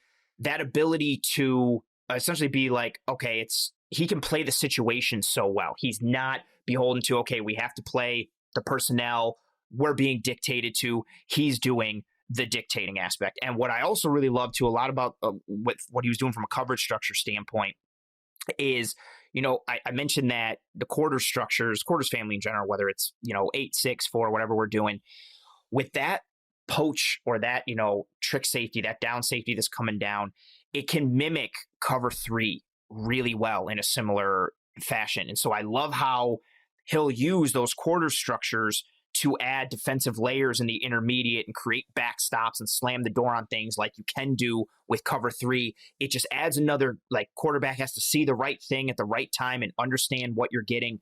It's another element of deciphering for quarterbacks. 37.3% simulated pressure rate in 2025 led the NFL. You mentioned it a little earlier. He's so good at using them. And it helps when you've got guys like Campbell and Zach Bond and Nolan Smith and these like monsters and athletes and violent guys up front. Just the Sims and the quarters family coverages that work in tandem with the cover 3 stuff and the single high stuff. He can blur lines. They're well designed schematically. And then if we're going from, like a dude's perspective, I mean, you've got Jalen Carter, who got paid. Got all pros at every level. every level. Like, they got dudes. They're so good. Yeah. And I think Moro Ojomo is an underrated guy. I liked him coming out of Texas a couple years ago. I have my little notebook right here, or a note card. I was going to say, I wrote Moro Ojomo underline. I wanted to make sure his name got mentioned because he's going to get paid after this season. Dude, I don't think he's going to hit the Milton Williams type of money, but he's the next like rotational guy for Philly up front for me. That is going to be like, oh, this dude is going to be a name and people are going to know it. But I think it was when I was watching Texas for Byron Murphy and Ojomo was flashing a bunch. And I just kept noticing. I was like, who's this dude? And I was like, oh, this guy is also draft eligible this class. I was like, and his name is super cool. And so I've just known for Ojomo for several years. He seems like that next up dude. Yeah, you've got Carter on the interior. They trade for Jonathan Grenard, who I still think is a stud. He's on the PUP right now with a pec injury that he recently had. Zach Bond. Let's get the injury out of the way with Grenard, and then you'll be good. That's fine. Just get it out of the way because he's going to get hurt at one point. So let's just get it out of the way. Yes. Yeah. Let's get it out of the way now. Clean slate for the back end of the year. Jalix Hunt is, I think he's getting more recognition now, but the athleticism and the juice. And then if we're still sticking with starters, we get to the DBs. I mean, Quinyon Mitchell, one of the best corners in all of football. Cooper DeJean, one of the best nickels in all of football and versatile DB rooms. With him added there, I like the signing of Tariq Woolen. I do have some questions at safety. I really like Andrew Makuba. I liked him a ton coming out of Texas. Same. He got hurt last year. I liked what I saw before he got hurt, but we'll see what he is coming back from the injury. Marcus Epps is fine, I guess, at the other safety spot. But again, if that's your weakness and how strong you are everywhere else with Fangio and the names, and that's not even, again, getting into the rotational guys. They brought in Arnold Ebiketie from Atlanta. Nice rotational piece. Velociraptor juice. You still got Nolan Smith there as well. The Gabe Hall, coming in. There's a lot of things that they can do schematically. Fangio knows what he's doing. They've got names. They've got depth. They're just so well coached. They're good. I feel like they're an easy top 5 lock because it's just like what you're getting. It's proven. There's proof of concept. It's almost done and dusted. And they're just so good schematically coached and then with individual players. That's it to me. It's every level you want to hit. You want to already have stars. Do you have depth? And do you have like ascending players like that are depth that can be starters, et cetera, et cetera. Star that's turning into a star. Do you have it at all three levels? They check every box that I look at. Like, I mean, that's why they were an easy name to throw in here. Like, I feel weird having them actually this quote unquote low, but that just speaks to maybe some of the other top defenses. I'm a 4 and it feels icky to have them at 4. It feels weird. Like, this feels like a top 2, top 3 defense, and they easily can be. Like, that's why they're here. That's how crazy. That's how crazy the top 3 are. Like, it's just it speaks to how crazy those guys are because Philly's so good. This is the elite tier. Like, these top 5 is like the elite tier. 6 was like kind of like one little half step, and then after that, another half step. But everything you laid out, Ojomo, Jordan Davis, Jalen Carter. I mean, it's like a star in Carter, who I will say was a little disappointing last year. I'll be open about that because he has defensive player of the year potential. So even if he just plays good, that to me is a down year. You know what I mean? Like, that is, whether that's fair or not, he just got paid. So now I can say this. You got paid. So now you have to play like that level. Cause that's what isn't this too, do you think, cause some of this was like mixed in with him coming out of Georgia with like the type, like the want to, and is that something you think like, is this always going to be a consistent worry for you with him? Or do you think like, it is going to be more up and down, or do you think it's always going to be something where like you're left wanting more, knowing what he's capable of, and he's not hitting it, which is a worry and a concern when he was coming out of Georgia? I think it's gonna be like Chris Jones-ish, where it's like a lot of it's gonna be good as long as we're really winning, everything's hunky dory and everything. But as soon as stuff is like maybe we're not going so great, then you have to like hold on to your hat a little bit, which is not. I don't think he'll ever be that kind of bona fide team leader type, whether that's fair or not. I just don't think that's his personality anyways. So I think that's why I think the Eagles also, because they have so many good guys on the roster, that helps insulate it a little bit too. They have like a lot of just like truly good leader types at every position group and everything. So I think that's why they're comfortable with it a little bit. But there's going to be times throughout his career, like, and I'll even say this year that it's going to be frustrating because I just think that's his personality. I think he's got a little bit of that kind of like, F this, like, and he just kind of, I'm going to get mine. And it like, but then you rein it back in. That a lot of stars can be like this. That's just part of not everyone's going to be frickin' Khalil Mack, or a guy that, Reggie White, these guys that do everything perfect every single time. Like, not everyone's going to be like that, so it's just, you just kind of take some of those blows. And there's going to be times where he does say, like, hopefully you're winning games, so you don't have to worry about it. Yes. And it's also tough too when you do have a guy like that, it'll be like, F this, I'm getting mine. And then he gets his and makes the play, and it reinforces that he can do that. Fine. And then you're like, oh, yeah, then it's all fine. That's why we call him better bees. You better be right. And then if you're right, that's great. Then it's like, all right, cool. Thanks, buddy. No, and then Jahad Campbell had a kind of up and down rookie year. You could see his head spinning a little bit, but this is the defense to get the most out of him because he can do exactly what we've talked about many times in this show. That's why Zach Bond got weaponized in this defense. Yeah. He can be a blitzer on those creepers and simulateds. Like, Zach Bond's another Badger. And it's like, so he can get used in the creepers and blitzes, and then the edges can drop. That's where Nolan Smith can drop. That's where Jalix Hunt can drop. Like, Ebiketie, who's playing the defense like this in Atlanta. Actually, I'm glad to give him a shout out because he's a decent player. But those guys, Hunt, I have as a breakout player. I don't think he's still learning his ways, but there's more real flashes to him than I even thought. Yes, more substance to the flashes, Yeah. It's not just like, unblocked and he got there. Like, you could see it coming together for him. He's a small school guy. Like, you got to give those guys 3 years. But then you already mentioned the DBs. I don't think I should add on. Quinio Mitchell's an all-pro caliber guy. Cooper DeJean's one of the top defenders in the league at any position. I think he's great. He kind of makes that whole back end go because what he can do as I call him a helicopter player because they have to just be everywhere. They have to move every direction, do every little bit of thing. That's kind of what he is. Yeah. So great defense, but let's flip it. Your number 4 is my number 5, the Denver Broncos. Let's get into them but this is not a knock on them because I think we've said this many of times. This is how deep the top defenses are, and they are one of these top defenses. Yeah, it's going to speak to the top 3 when we get to them of like how good Denver is, how good Philly is, and that they're like 4 and 5 because of what is ahead of them. The Broncos, who have been one of the top defense of the past several years, kind of similar to the Philly conversation as well. 5th in DVOA last year, 8th against the pass, 3rd against the run, 8th in weighted DVOA, second in success rate, 42.5% per PFF, fifth in EPA per play. I know. It's ridiculous. Like everything. Fifth in EPA per play, seventh in EPA per pass, seventh in EPA per rush, third in pressure rate, first in sack rate, sixth in blitz rate, sixth in stuff rate, seventh in rushing yards over expected per rush, first in yards before contact per rush. They have the best cornerback in all of football. I know there are some other guys ascending, but I still think Pat Surtain is the best dude doing it. Only one has defensive player of the year on their resume. So very fair. That's all you need to know.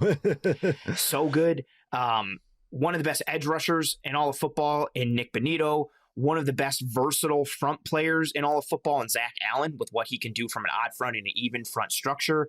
They have a safety tandem that complements each other well in Hufanga and Brandon Jones, who I think was a sneaky injury last year when he got hurt down the back end. I know PJ Locke was able to come in and start for them, but I like the pairing of Brandon Jones with his athleticism, his range, and then Hufanga just being an alley enforcer and coming down and mashing dudes left and right. And then you have a bunch of solid role players across the board. And I feel like role players might even be like underselling them a bit. DJ Jones is awesome, just as if you want to watch, kind of a bowling ball-esque guy in the interior who understands run schemes and understands leverage and knows how to mitigate displacement and can drop the knee and reduce his surface area and split double teams. It's DJ Jones. But then Malcolm Roach is also a dude up front that will eat and beat guys up. You've got Jonathan Cooper on the other edge.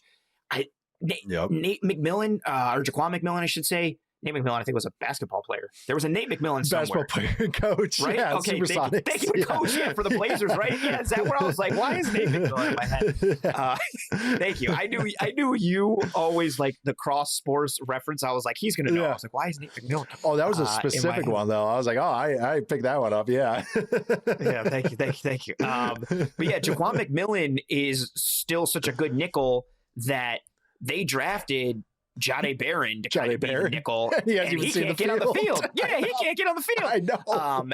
And then you got Riley Moss, cue all the stigma jokes for him at corner, and because everybody targets him. Exactly, 1,000%. And then even more so because he's playing opposite of Pat. No one's going to throw at Pat, so they're all going to throw at Riley Moss. But Riley Moss is a good dude. Their sound is schematically versus the run and versus the pass. They have a sound scheme.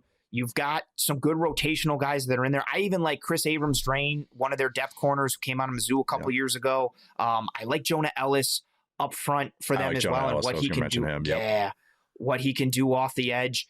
And I just really like a lot of the coverage stuff they do, especially studying them more this offseason. They're so versatile in coverage and so good in coverage, and it helps when you have Pat Surtain. But they play with a lot of matchup principles on the back end, and Vance Joseph describes it as zoned inside and match outside, where they're giving the player, quote, one side of the route, and then they preach leverage. And it's all about winning your leverage. It can look like man, but it's not necessarily man in the traditional sense. And you see it play out that way. Like, they're well coached, they're smart, they have spatial awareness, they know where they're going.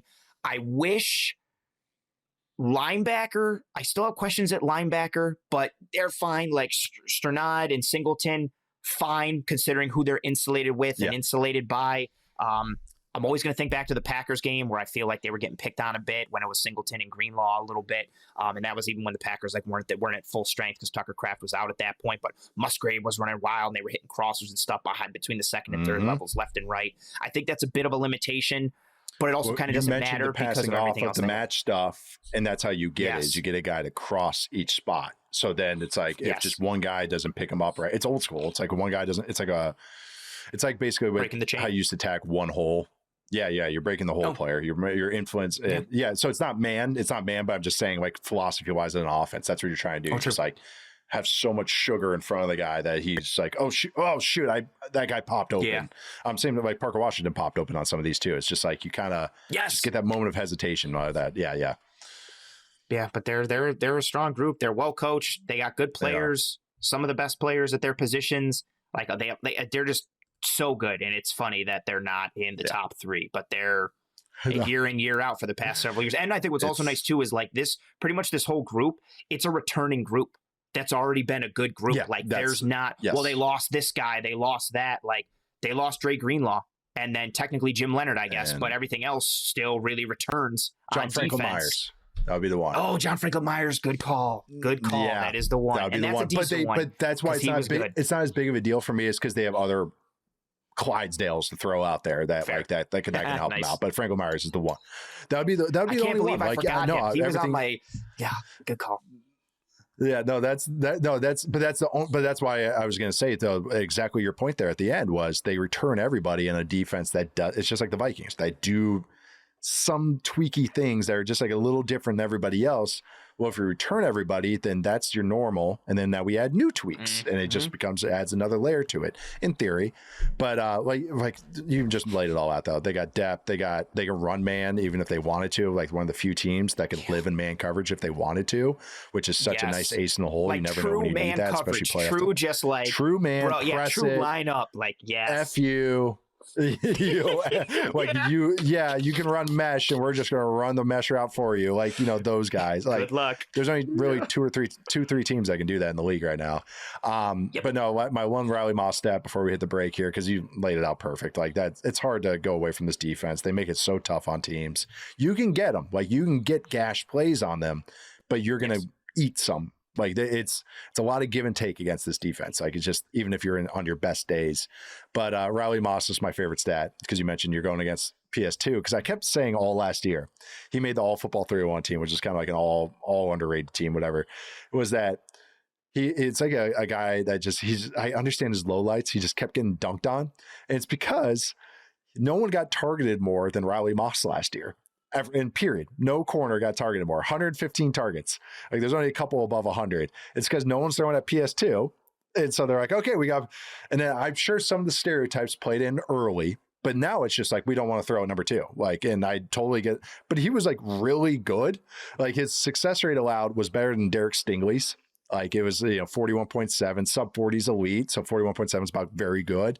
And his tight windows was 33%. He had the most tight window targets in the entire NFL. Also the most targeted, so that helps. But above Quinion Mitchell, Tyson Campbell, PS2, it only allowed a 53% completion rate. No, they got a lot of really good players. I would agree with you that off-ball linebacker is their weakness, but it has shown that hasn't damned them totally yet.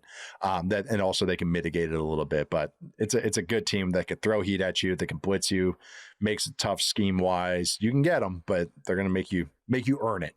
We're going to take our last break, and we'll come down to those final 3, the big 3. After, I mean, really, it's like a big 5, but the bigger 3 top 10 defenses. See you guys in a sec. All right, here we go to the podium, Anthony. Who do you have as number 3 for your top 10 defenses? I like how your phrase is like, oh, there's like a big 5, then there's like a bigger 3, and now we get into the bigger 3. I like that. Just slightly the Los elevated. Angeles Rams. Yeah, slightly elevated. Yeah. Okay. Were also number 3 for me. Was the okay? Very good. We got some same. We're the same. More matching. It's. Why are they number 3 for you? Have they been in the news this offseason? Have they added any new talent? Are they maybe bringing back like one of the best players of all time also, just to be a rotational player? Yeah, I know. That would be so crazy. That would be so crazy. But yeah, the Los Angeles Rams last year, 4th in DVOA against the pass, 5th against the run, 6th in weighted DVOA, 14th in success rate, 10th in EPA per play, 11th in EPA per pass, 11th in EPA per rush, 2nd in pressure rate, and 1st in pressure rate on 3rd down, 9th in sack rate. So already a really good front. It would be crazy if they added a really good edge on top of that this offseason. Maybe we'll get into that in a minute. I know, crazy. Well, this group was already good last year. Their biggest weakness last year, for me at least, but I think for a lot of other people, was the secondary. So what do they do? Well, it's specifically at corner. Their safeties are fun.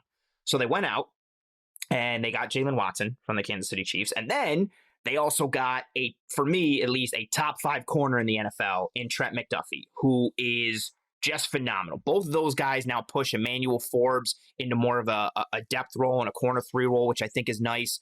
McDuffie has been one of my favorite players in the league for a while. I loved his tape coming out of Washington. Him and Kyler Gordon were both sweet. Gordon's had injuries a ton with the Bears defense. But McDuffie, he's great when he's out there. Yes, he is. Yeah. He is. And I fell in love with both of their tape coming out, and McDuffie's just been so good. You know, the inside outside versatility at corner, and someone who I do think he's better at outside corner than he gets credit for. And you know, he plays or played inside with the Chiefs. Not because he can't play outside, but because he's so elite inside, like all pro caliber, phenomenal, like nickel slot corner there. But what I'm really excited with, it's funny, we're talking about all this and we haven't even gotten like to the main part of their offseason kind of. The Rams led the NFL in dime usage last year at 30.6%. Yes. No other team was higher than 23.9%, which was the Baltimore Ravens. Now they get to add someone of McDuffie's skill set to that grouping, along with the safety room that they have, which is already versatile because you got Kitchens and Cam Curl and then Quentin Lake, who can do safety stuff, but he's also the nickel. So you add McDuffie's skill set to that dime potential and that DB room. Then McDuffie and Watson upgrade the corner room as a whole. McDuffie adds the schematic element and the chess piecery that's awesome for Chris Shula, who was already doing a bunch of cool schematic stuff for the Rams the past several years on the back end. And then their pass rush was already really good. And they trade for friggin' Myles Garrett, who is arguably the best player in all of football, arguably the best defensive player, one of the best players of his generation, still in his prime. And now your front is Myles Garrett, Braden Fisk, Kobe Turner, Poona Ford, Byron Poona Young. Ford or Kobe Turner. Dude, or like, and Kobe Turner is my answer every year, although he's getting more name recognition now. I loved him coming out of Wake Forest. I don't know why. I was irrationally high on Kobe Turner. I still think he's the most underrated player in football with what he can do from a lineman perspective, run, pass, everything. And you've got him, you've got Byron Young, you got Garrett, you got Josiah Stewart. I like Tyler Davis, what he's been coming out of Clemson. Yes. I know there, you know, some questions at linebacker with Landman and Spates and kind of. That's the Rams every year, though. Yeah, I was going to say that literally that's part of their equation. Yes. Like, not to explain it off, but I was like, it's always kind of a question, and it's always like whatever. That's them. They're well coached. Chris Shula is really fun schematically. He's creative. He's effective. I thought the biggest limitation for them last year was not having the horses at corner. Now they've got horses and then some, and then they strengthened a strength in their front, and even more so. Then they fixed their weakness, largely their only weakness. They got dudes. They have all pro caliber guys at multiple spots. They're well coached, they're creative, they're schematically sound and fun on top of it. They can play the run, they can play the pass, they know how to wield personnel. They have personnel groupings, especially with that dime grouping and nickel as well, where they can play off situation and not get dictated to by personnel. I just think they have a lot of great answers from a personnel standpoint and a scheme standpoint for today's NFL to succeed. And it's crazy that they're only 3, and that's because of who the top 2 are. I know. Because the other 2 are easy to justify as top 2, and it's hard. It's crazy. Everything you laid out there. I mean, they were 3 for me too, and it was like I felt crazy putting them at 3. It's the safeties being so smart is such a good point, because they kind of epitomize what this defense is all about under Chris Shula, which is really well schemed, really just. He does stuff that others really aren't doing, or at least he like leans into stuff and he's comfortable doing it, especially on third down, especially in the red zone. He does some really cool stuff. He's kind of the film geek guy right now, a little bit, as far as just like being a little different than the Minters and the McDonald's of the world, where he just has some different twists and everything you said. Like the biggest negative for them last year is they got, what my old co-host Charles McDonald would say is out blue chipped. Their corners got out blue chipped once they faced the real dudes or the real offenses. But now they get not just like Watson's actually pretty good starter. Like he actually kind of gets underrated a little bit as a starter. That would have been a fine signing. I would have been like, wow, that's a pretty good signing for you guys. And then they trade Trent McDuffie, who's a legit all-pro, for sure an all-pro, a nickel, and at the very least, and this is kind of just, splitting hairs, at the very least, Pro Bowl caliber on the outside. If you want to just like knock him down a half tier. But what I'm saying is they go from I'm not going to say Forbes was bad last year, whatever, but they go from average, let's call them, to good or very good. That's a 2 tiers of improvement at the very least, maybe even 3 if you really want to get out there. If any team did that and that was your biggest weakness on your entire roster, I'd be all about it. And then, like you said, they just add Myles Garrett, which just throw him in there as just like a little bonus on top of it. So everything you laid out, Chris Shula is really good scheme wise. I don't know what he is as a head coach, but as far as defensive scheming, he's really up there right now. Because I think I heard through kind of like, I think some people reported this too. I don't think he wowed a lot of people with interviews for a head coach, which is kind of surprising given the last name. But yeah, right. But I kind of thought he would just be a shoo-in. He'd be great at that kind of stuff. Like the back of his hand. Like it was nothing. Like he's been prepping like this. He's been doing it. He's been doing it since he was like 6 or 7 years old. Like he's just ready to get to that. Yeah, I would think the same thing. I did it backwards. I learned all the head coach stuff, and then I got dropped in as a quality control coach. I was like, wait, I thought I just called plays. Oh, I have to draw cards? No, it's I have to run the scout team defense. What is that? What? I thought I just got the signed free agents. No, but it's everything you laid out. They got depth, they got stars, they got cool auxiliary players, they got enough kind of interesting players that could rise. Josiah Stewart, you gave that little shout out to. I think that's a great shout out because I think he's got some real ability. So you mentioned, and if you can go dime, this is what's nice about inside and outside versatility. Okay, say Quentin Lake gets hurt, or Cam Kitchens gets hurt, or Cam Curl gets hurt. Okay, McDuffie can play the slot. Lake goes back to safety. Okay, say Jalen Watson gets hurt. Okay, Emmanuel Forbes. There you are as outside.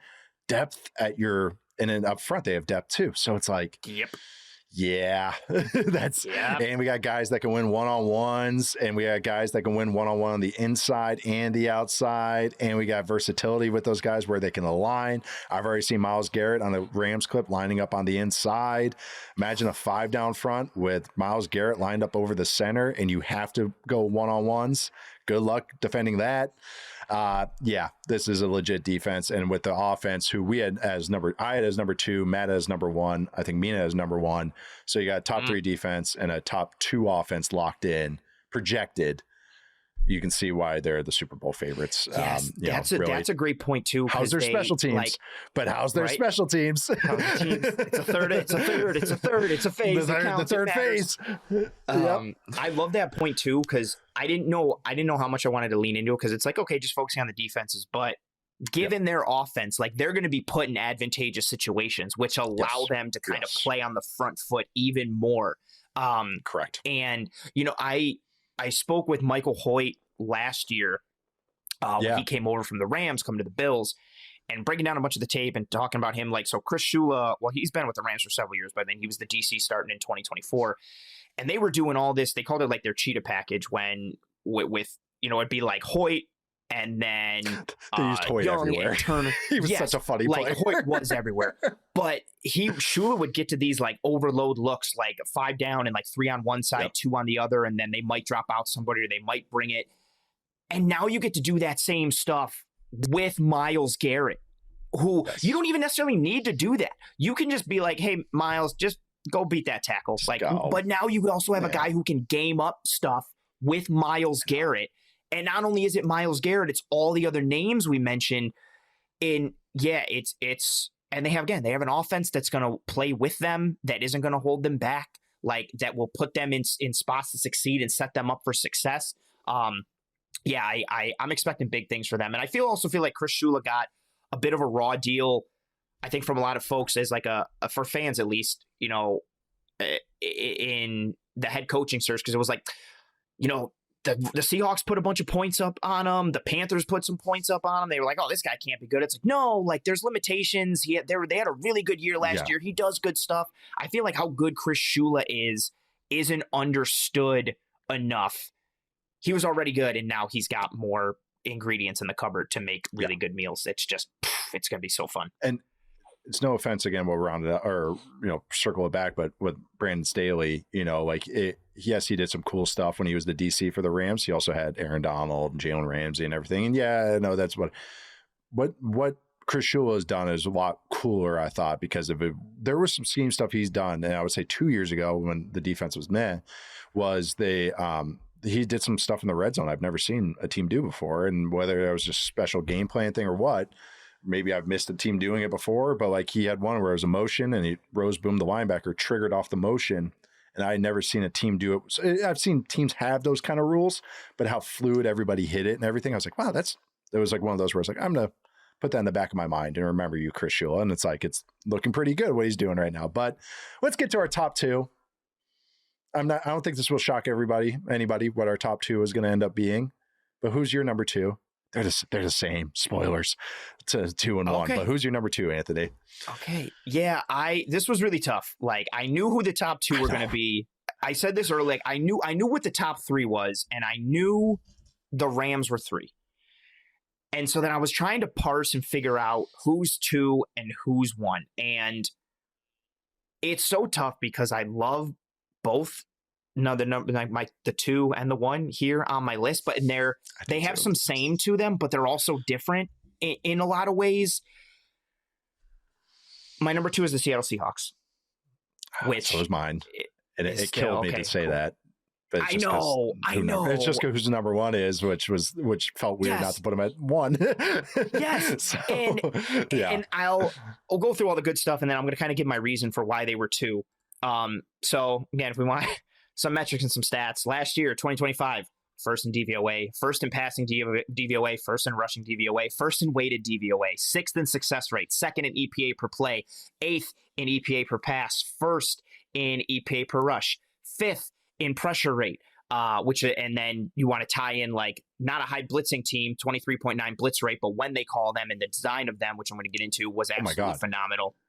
Their success rate on blitzes must be insane. Like I think it is. I think Next Gen Stats has it, and I think it's like 74% or success rate or something like that. I was gonna say I've got it from PFF, so it's the inverse of like allowed. So again, blitz rate 23.9%, but when they blitz, 2nd in success rate allowed at 39.2%. Okay. So if you flip it, they're essentially like 61, 61 for them. And then 1st in EPA per play allowed at negative 0.293, which is unreal. And then it's a reverse MVP.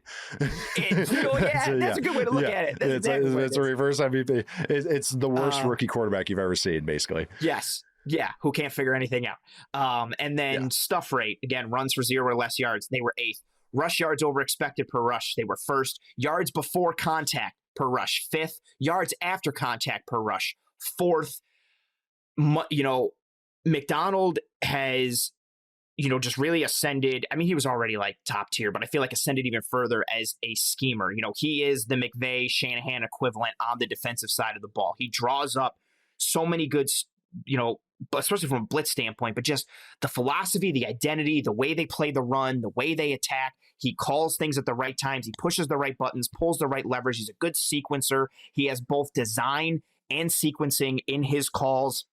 Even just the basic stuff of, hey, we're going to have everybody kind of be static and hide what we're doing, but then we know how to get to pressure, like all the B gap pressures that he brings and just how he can use protection rules against an offense. You've talked about it a bunch with what he and the Seahawks did to Marone and the Patriots O-line in the Super Bowl. And they were doing that throughout so much of the year, just those B gap pressures and how they were attacking and weaponizing Drake Thomas, who's one of my favorite players in the entire league now. And I think that's part of it too. Like, so you've got McDonald, who's top tier schematic, design, sequencer, everything. And then they're just defenses filled with velociraptors at all 3 levels. Byron Murphy is a stud. Leonard Williams is a stud. And then it's like Jaron Reed and DeMarcus Lawrence. And then, Derek Hall. And then they lost Boye Mafe, but then they brought in Fowler to kind of replace him.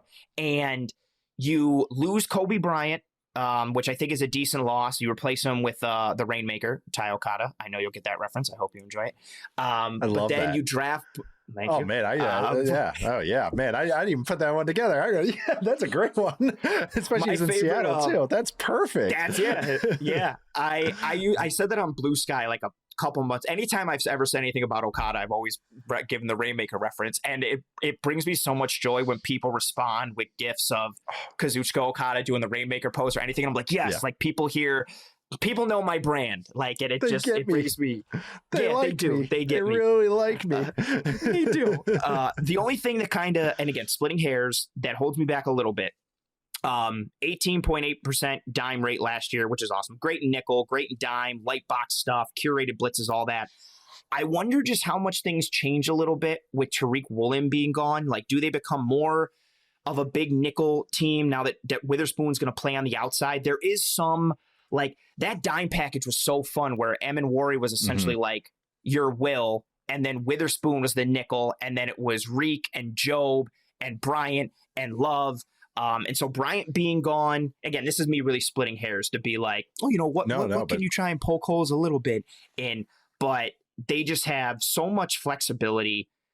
Being able to live in nickel with the guys that they have and being able to fit the run a lot of times with just 6, or, you know, it'll be 7 based on if they're bringing that safety or that nickel guy. They are the prototypical example, them and the other team that's at 1 that we're going to talk about, of what I love in a defense. Like, they can stop the run without having to allocate all their resources or too many resources to it. They've got guys up front that can squeeze gaps, cancel gaps, eat blockers, keep the second level guys free and fun.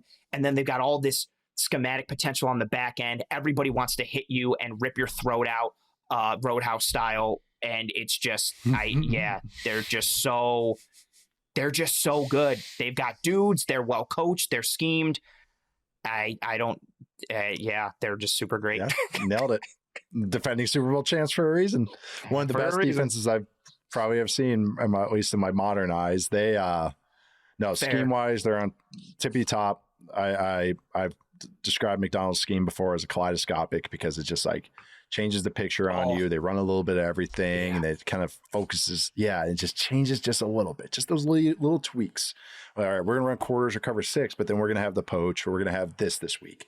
We're going to have the hook defender just totally disregard the underneath routes and drop deep. That's what they kept doing to the Patriots. And everyone, this is why I got high on them last year, and I had them one of my best defenses going in last year, and I was high on the Seahawks overall.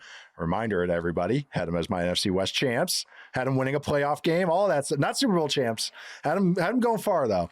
But I did, before the season, it was like they have every type of guy up front that you want. It's, you know, we the joke, I think, among us football hipsters is we go like, oh, he's an orc, he's a goblin, he's a banshee and everything. Like, they have Sauron's army. Like, they have every time. They have a Uruk-hai, they have an orc, they have a goblin. They really do. They do, though. They have every type you want. Like, whether, okay, Boy Mafi not being there, okay, maybe they lose the bendy guy. But like you mentioned, they got Dante Fowler. Derek Hall is another guy who got paid actually this offseason, but there's another guy that's a head basher they can throw at offenses. So again, if DeMarcus Lawrence gets hurt, he had a really healthy year last year. If he gets hurt, doesn't totally cripple you. And actually, DeMarcus Lawrence just even saying his name speaks to how well coached this team was. How many times on like short yardage they'd blow something up because they knew exactly what the offense was about to do. Watch those 49ers games. Any short yardage against 49ers, they just nuked it because they knew exactly what they were about to do to them. But then mention at the back end how you started it, where Kobe Bryant's gone. I agree with you. I think that was kind of a little more of a loss than I think people realize because Julian Hill's so good and people kind of waved it away. They signed Rodney Thomas from the Colts. And actually, I've always kind of been partial to Rodney Thomas. I don't think he's great, but he's smart. And I think in the right defense, like the Seahawks defense, he could contribute and be like a nice cog for somebody. So I really like that. It was kind of a sneaky sign. They drafted Bud Clark. That's another DB. Has some intelligence as well. I love that fit. Good free safety, rangy type of dude from TCU. Yep. Yeah. TCU. Yep. They just have a lot. Like, really, the only thing that gives me any pause with them is if Ernest Jones gets hurt, which is he's the glue guy. So if he gets hurt, then I'd hold on my hat, but he's not hurt. And he played all last year. So, but like, that's really it. Cause I know scheme wise, they're going to be at the top of the game. They're going to bring it against every offense. They got pass rushers. They got the scheme that can unlock them, and they're great against the run. And they can do what the hardest thing, which is play 2 high defenses, 2 soft boxes, and still be attacking against offenses, which is, they can live in that 2 high world, that 2 high shell. They can stay in it and they can switch to whatever they want. They're not reliant on those safeties to fit the run from an initial perspective. They can be those secondary fitters because you've got all the dudes up front. I don't think either of us even mentioned like Uchenna Nwosu, who's also like a really good player off the edge. Like, they've got the run setters. They've got guys who can rush the quarterback, set the edge, mash you, penetrate, gap and a half, like whatever you want, all across the board. It's just, and then again, the McDonald call and everything. One thing I want to mention too, I referenced it earlier a little bit. They have some of the best, those cover zero with the low hole players, the glitch blitz as they're like referred to. It's like it's like a sim pressure tag. Blitz. They're so good at it. I remember they did it. I first saw it a couple years ago, when they played the Bills in Seattle. And I noticed, I was like, oh, these are some like really cool things that they're doing. But nobody like cared because Seattle didn't do much like that year. And then last year they were doing it again and it was so effective. Yeah, just how everything, like what he tags calls with and how he changes the picture and how he can get to so much. This is a line I've stolen from you and I say a million times, usually referring to the offense, but I'm going to use it here for the defense. Like they can access so much of the menu without having to turn the page. You said that on the first time you joined me, and I was like, that line is gold. And you said it in reference to teams using 12 personnel and having two true like dual usage tight ends. But the Seahawks are like that defensively. Like they can just stay in nickel and it'd be like, oh, you're going to come out in 13 personnel? That's fine. We got Emin Wari. Or no, you know what? We'll just put Devin Witherspoon there and have him shoot the B or run through your tight end. Or actually, Devin Witherspoon might run through your guard because he hates him for whatever reason. Like they're just so fun. Like they're not limited in any way. And yeah, they're great. They're great. That's why, again, defending champs. McDonald got third on our play caller draft. I did with Robert, and I think it's extremely justified. He's up there. He's elite he's remarkable. He really is. He's one of the best coaches I've ever watched. And it's really cool to see it kind of like his story growing as like in real time. Really fun. All right. Number one. Don't think this should shock anybody. Who's your number one? We have the same number one. Houston Texans. Houston Texans. 2025. Houston Texans. Second overall in DVOA last year. Second against the pass. Second against the run. Second in weighted DVOA. First in success rate. First in EPA per play, first in EPA per pass, 10th in EPA per rush, 10th in pressure rate, 8th in sack rate, last in the league in blitz rate at 19.3 because you don't have to blitz when you have the front four that they have. Similar to kind of Seattle a little bit. 12th in stuff rate, 5th in rush yards over expected per rush, 4th in yards before contact per rush, 10th in yards after contact per rush. What pushed them over the top for me is Seattle has great players as well. And McDonald schemes them so well, but there is, in theory, at least, right? Like, I'm not saying it's a high probability. I'm not saying it's going to happen. Please, nobody yell at me and morph what I'm saying. But there is at least some, like, there's a non-zero chance that, like, a team or teams can study the Seahawks defense and kind of understand what they're trying to do schematically and maybe try to gum it up a little bit or mitigate it a little bit. Now, yes, McDonald will probably evolve and zig when you're trying to zag, and he knows what you know. He's going to switch it. But with the Texans, and this isn't to say they're not like smart, there isn't a lot schematically happening with the Texans. Like you're going to get on early downs, you're either going to get quarters or cover three. Depends on what they're doing on first. And then what happens on first, they'll flip it on second down, depending on what the result was. But you're going to get a lot of cover three, a lot of cover one, and a lot of quarters. 29.4% cover three last year, 19.9 cover one, 19.6 quarters. That's pretty much all they are. And they don't do anything crazy. They don't really blitz. Although when they did blitz, they were first in success rate allowed at 36.2%, which is pretty crazy. They've got an elite edge pairing in Will Anderson and Danielle Hunter, and they have the best corner tandem in football for me with Derek Stingley and Kamari Lassiter. Derek Stingley for me is the second best corner in football, and that's only because Pat Surtain exists. And Kamari Lassiter, I think, is the best corner two in football. One of my favorite players in the league. Absolutely phenomenal.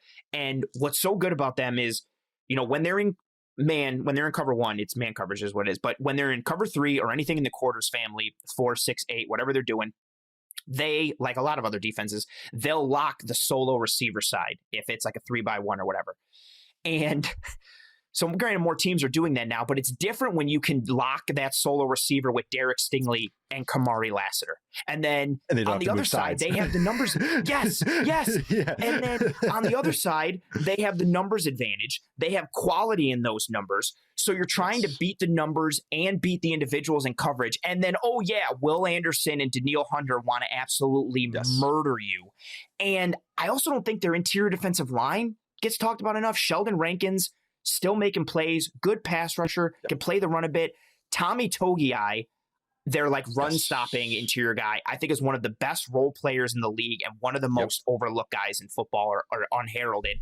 And then they drafted Caden McDonald. And they were just like, which just shouldn't be fair. Like, and again, this is a team, what I talked about initially, can you stop the run without allocating so many resources to it?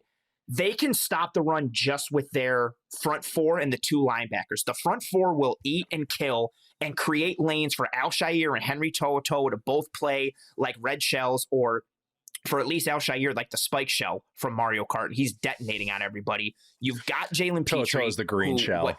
Good one. Yeah, just bouncing everywhere, ricocheting off of everything. Straight forward. Maybe really one sometimes hits you, sometimes you don't know. It's crazy, but it's going to generate chaos. I like that one a lot. And then you've got Petrie, who what he unlocks for them, similar to kind of the Seahawks discussion, that nickel that allows you to play situation instead of being dictated to.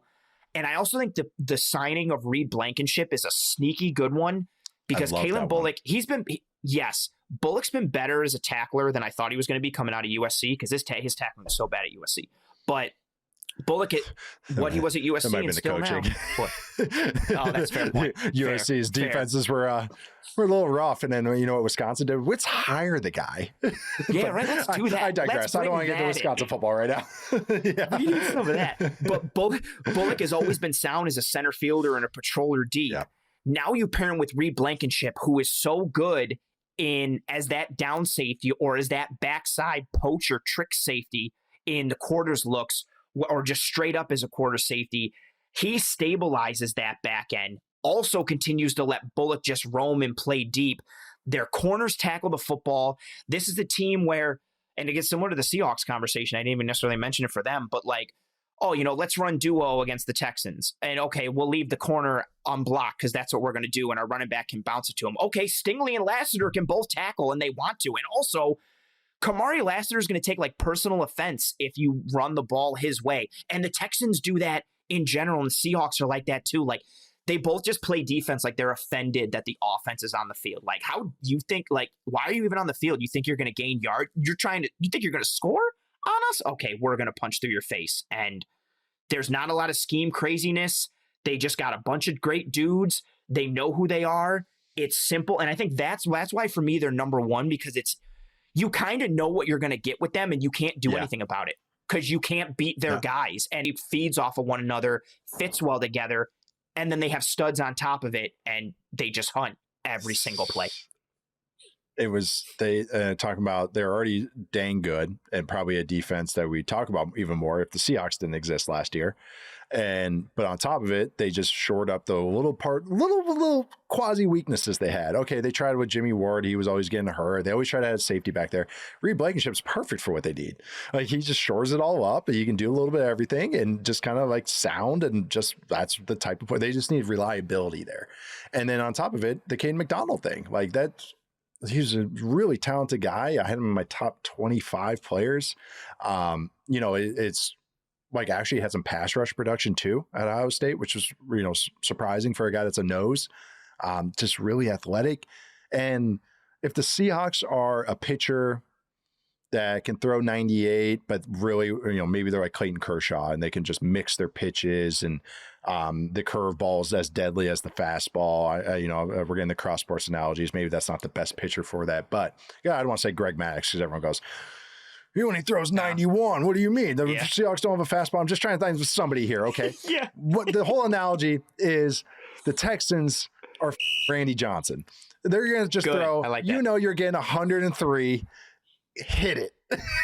Can you hit 103? And then once in a while, here's a slider, but it's just, can you hit that? And then that's what they dare you to do. And not many people can. Or Mason Miller, I guess, would be the closer right now. I'm trying to think of a starter or something like that. Yeah. Miz in Milwaukee, that. He throws 104 and he's just going to throw it right at you. Can you hit it? That's what they do. They're easy to break down. They only run a couple coverages. You mentioned it. They only run a couple. They don't blitz that much.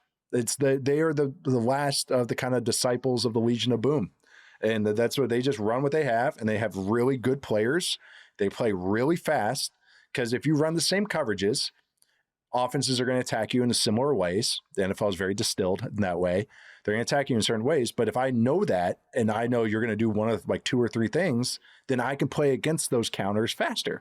So I don't need to add a new coverage to cover me up because my guys just play faster. You have to have the horses to do this. So it's much better in theory. And then you actually have to draft the guys and nail each pick, but they have it. They're like Henry To'oTo'o to me is their worst starter, but that doesn't damn them. And they actually drafted the guy I really like from Clemson, Wade Woodaz, who I think is a great fit for this defense. So yeah, he's a guy I've always been partial to. He showed up with all those other Clemson guys, but no, sign on Logan Hall. Great fit too, because he can play outside and inside. He can come in on third down, just a depth piece. It's just everything we're saying. There's Dylan Horton has given him some juice off the edge. Yeah. I know. Yeah, Horton. Yeah, another great call. I know. It's just they have what you need. They have depth. They have stars. They have 3 levels of stars. Azeez Al-Shaair is a Pro Bowl quality guy who really is what makes the whole thing go. But I'm really high on the Texans because I think their offense is going to be better than people are anticipating. Not saying top 10, but more average-ish.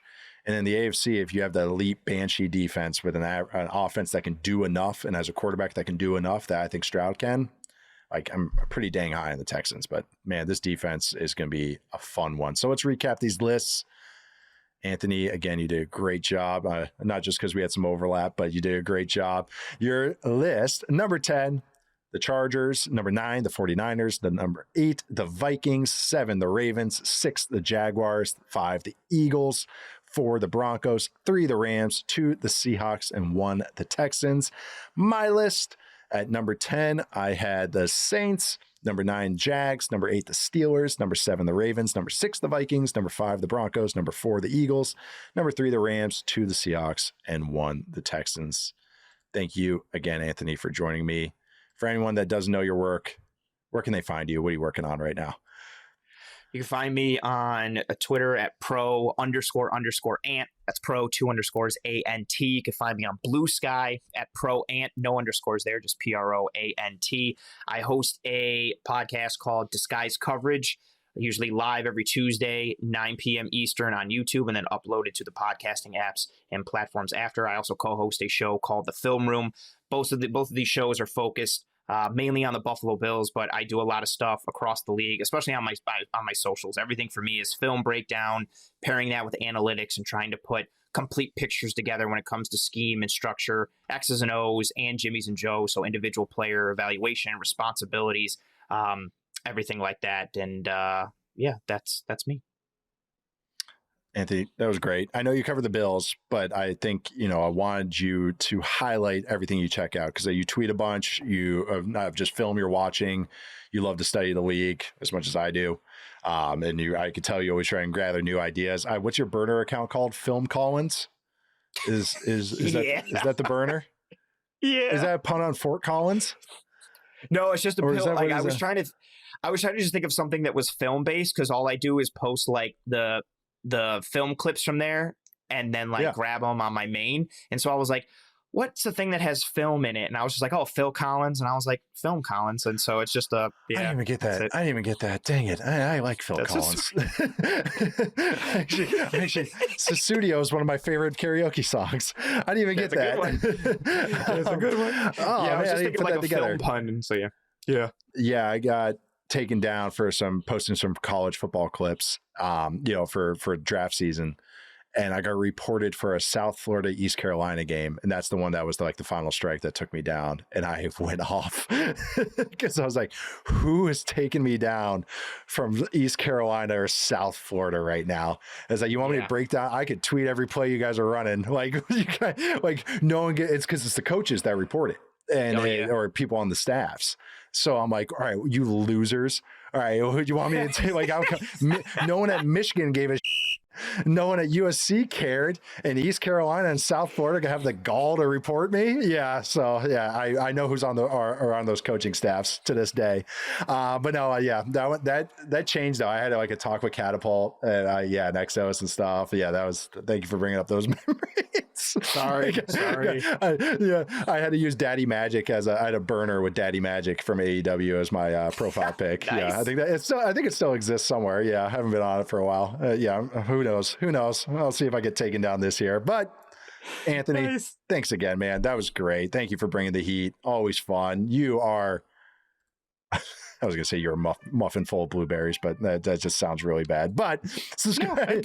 Make sure you check out. I get it. Okay. Check out Cover One. Check out Anthony on Twitter, on Blue Sky. Tons of stuff out there. Film that's Bills oriented, but he likes to peek around the league, and that's why I wanted to get him on the show and just talk a little ball with him. So great job. Love the top 10. Make sure to subscribe to his stuff. Subscribe here to Football 301.